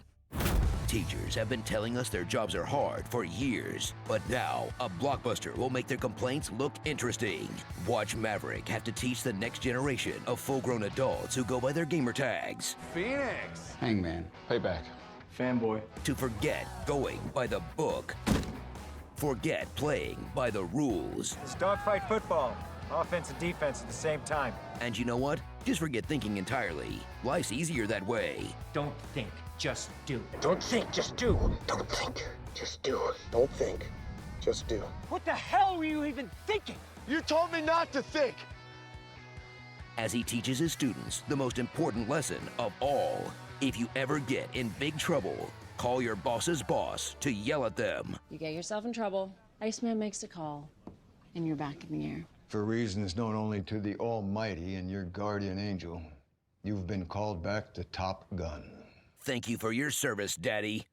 Speaking of nepotism, Maverick will take Goose's son Rooster under his wing. He's determined to follow in his father's footsteps and entire face. But first, he must let go of blaming Maverick for his father's death. And Maverick must make Lieutenant Rooster less of a cock. Increase to 500 knots. Negative, Yale. Hold your speed. Rooster, we're late. We're 20 seconds behind and drop it. Come on, Rooster, you got him. Drop down and take the shot.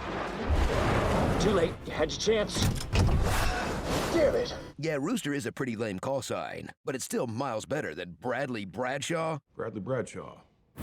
Mav, Brad, and the rest of the gang have just 3 weeks to pull off mission extremely difficult. Your target is an impact point less than 3 meters wide between 2 mountains. Assuming you avoid crashing into this mountain, you'll climb straight up into enemy radar while losing all of your airspeed. To the point where using killer drones seems like the more humane choice. Yikes. But if you want to end your movie with a high-stakes dogfight, you can't go wrong with watching pilots zoom through a canyon trench, staying low under the enemy guns and aircraft, launching a precision-guided missile down the ventilation shaft of an enemy doomsday weapon without the use of their targeting system, and surviving thanks to the last-second intervention of a cocky bad boy, even though all they really did was kick off a much bigger conflict. In the next one, they'll reveal a MiG-29 was secretly Maverick's father. Yet! Enjoy the rare legacy sequel that actually works by weaving callbacks and characters into the story instead of forcing in cameos and references. Wait, you can do that? I ain't afraid of no ghosts. Which ones? Forcing in cameos and references. Wait, you can do that? I ain't afraid of no ghosts. like Maverick buzzing the tower to save the jobs of his colleagues. Bringing back Iceman, but evolving their relationship. And the return of Kelly McGillis. No, and the return of Meg Ryan's photograph. Because, ew, the love interest actually aged in the last 36 years, instead of whatever it is Tom Cruise does to spit in the face of death. Let's just pretend that one line about the Admiral's daughter is Jennifer Connelly now. Penny? Phew, that was close. Almost considered my own mortality for a sec. So strap in for the ultimate Jets Go Vroom spectacle.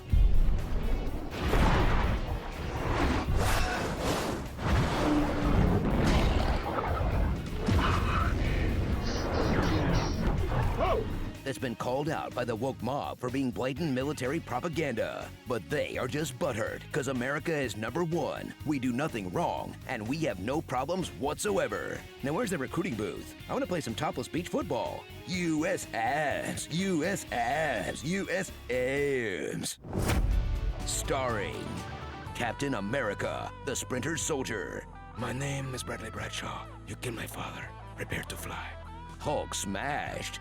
DCK, Still Pullman, Phoenix Flight, Ace Aviator, Lawrence of Arabia, Sad Mardigan. Depression is caused by the souls of dead aliens. Admiral Wackbar, Dick Seaman. When they open the movie with Danger Zone. Nice. When they don't play Take My Breath Away. Damn.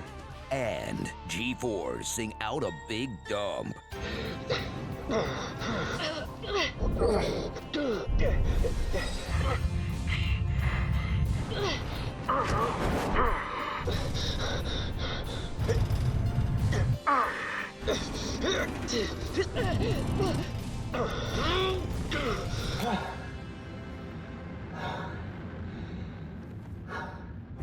Hot Shots Part Cruise. People wasted all this time arguing over what country they bombed when the real enemy was right in front of us the whole time. Birds. Bird strike! Bird strike! Bird strike, what the fuck?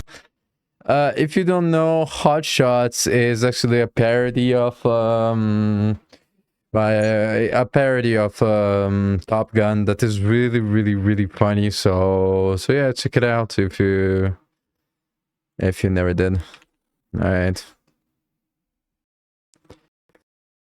Hello everyone.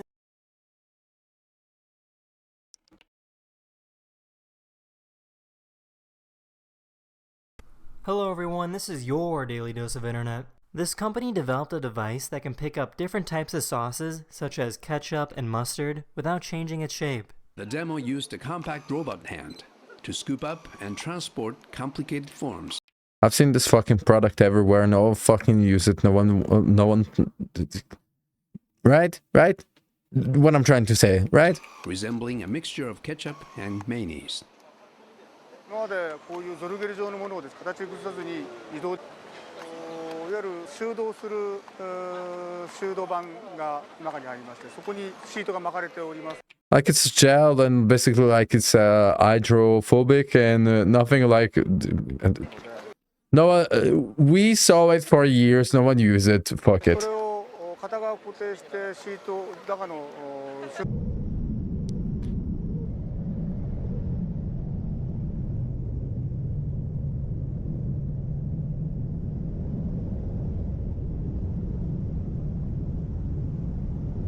This man threw some ice cubes on the ground and pretended to slip and fall so he could claim money from his insurance. Obviously it didn't work out, and he was later arrested.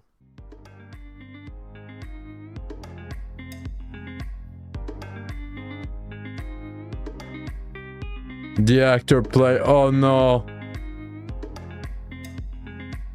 Give him the Oscar. Professional car commercials are filmed using something called the Blackbird. This vehicle is used to place computer-generated content over the car. If you see a car commercial, there's a pretty good chance that the car itself isn't even there.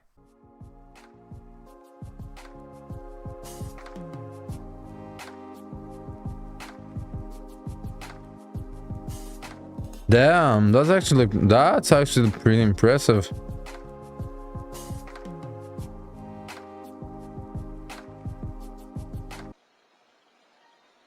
But how do they advertise the car bird itself, huh? Huh? Huh?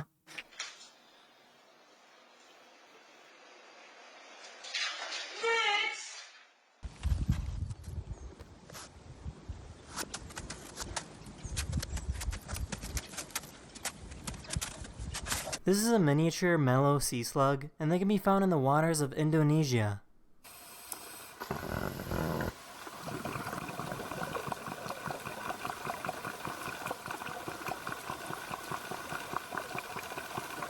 Hello. Please come to say good day. It's Indy and her little Joey Brandon. Called him Brandon after our good mate New York. Aww. Aww. Oh my god. What a lovely character he is. This cheetah found a tortoise, and I wasn't really sure what to do with it.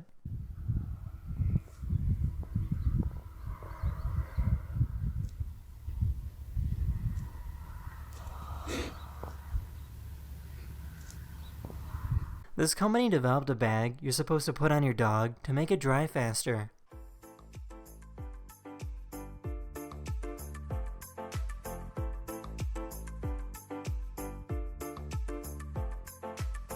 That's in this video. I really hope you enjoyed, and I'll see you guys again very, very soon. This was really unnecessary, but whatever.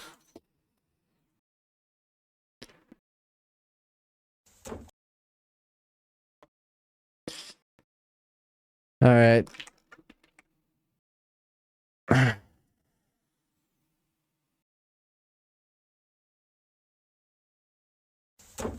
So we're about to find out if kookaburras like pasta.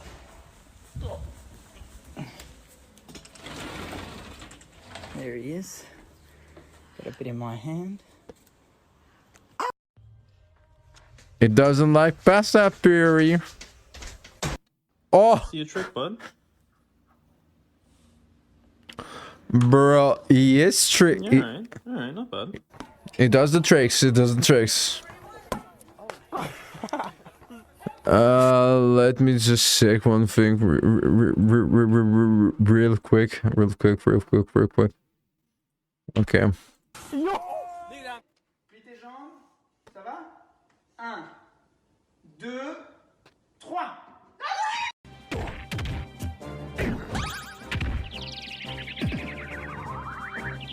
Oh no! Oh! But look at this egg. It sat in vinegar for about 24 hours. Duh.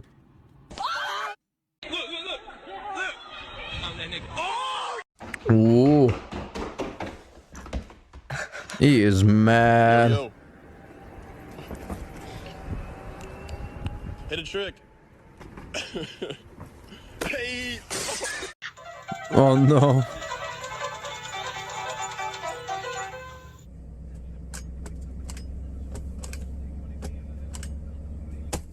Yes!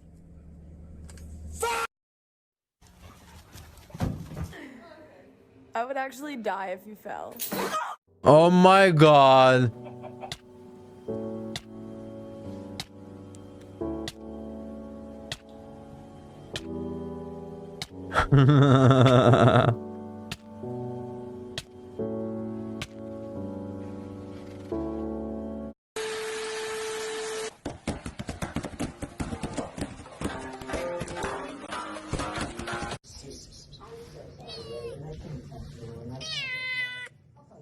Wait. Nom nom nom nom.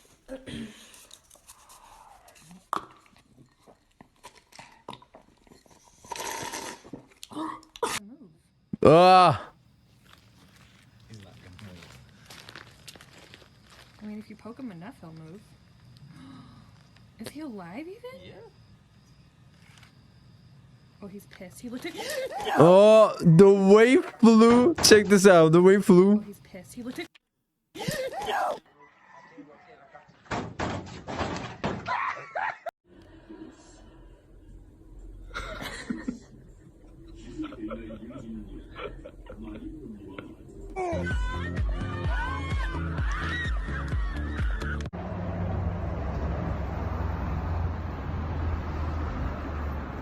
Oh no.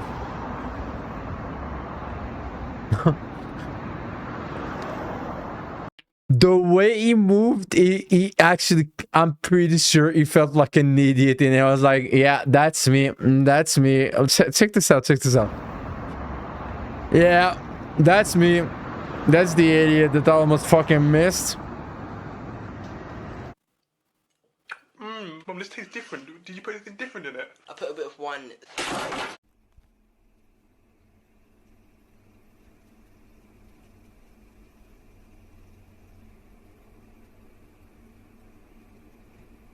Oh. What is 7 by?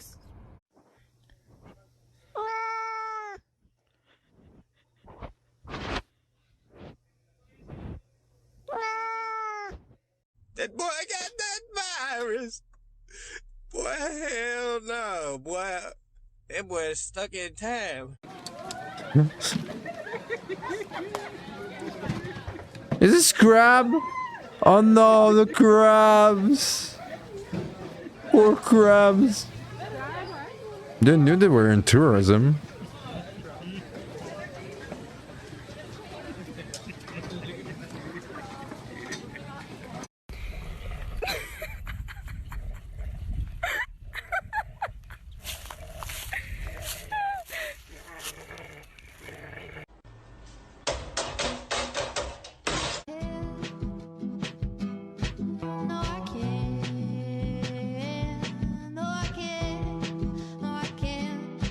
In the end, see you in the movies. If you remember. To get to the top.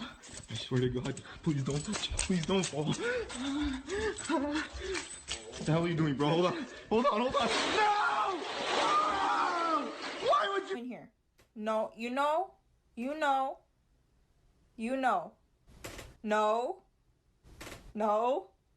No. He's a rebel. No. No. Get it.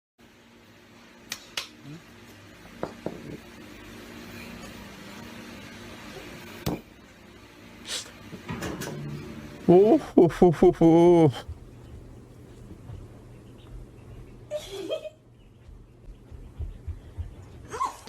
He's so small.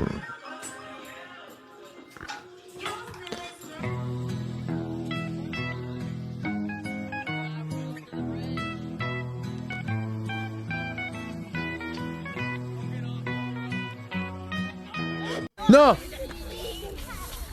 Oh my God.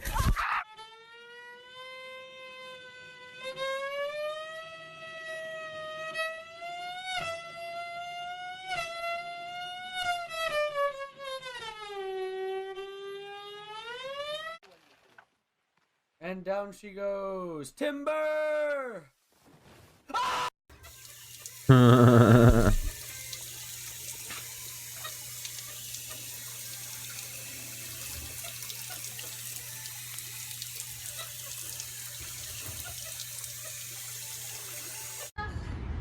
U had een kopje koffie, zie ik. Ja, café is ook wel voor u. Helemaal goed, alsjeblieft.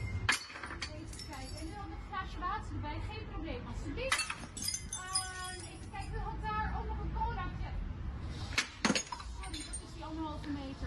And go fuck yourself. Must have been an awesome boss. Or an awful day.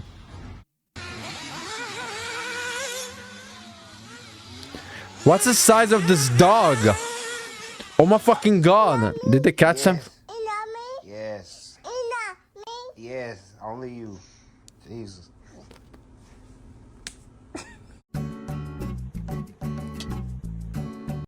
Alright.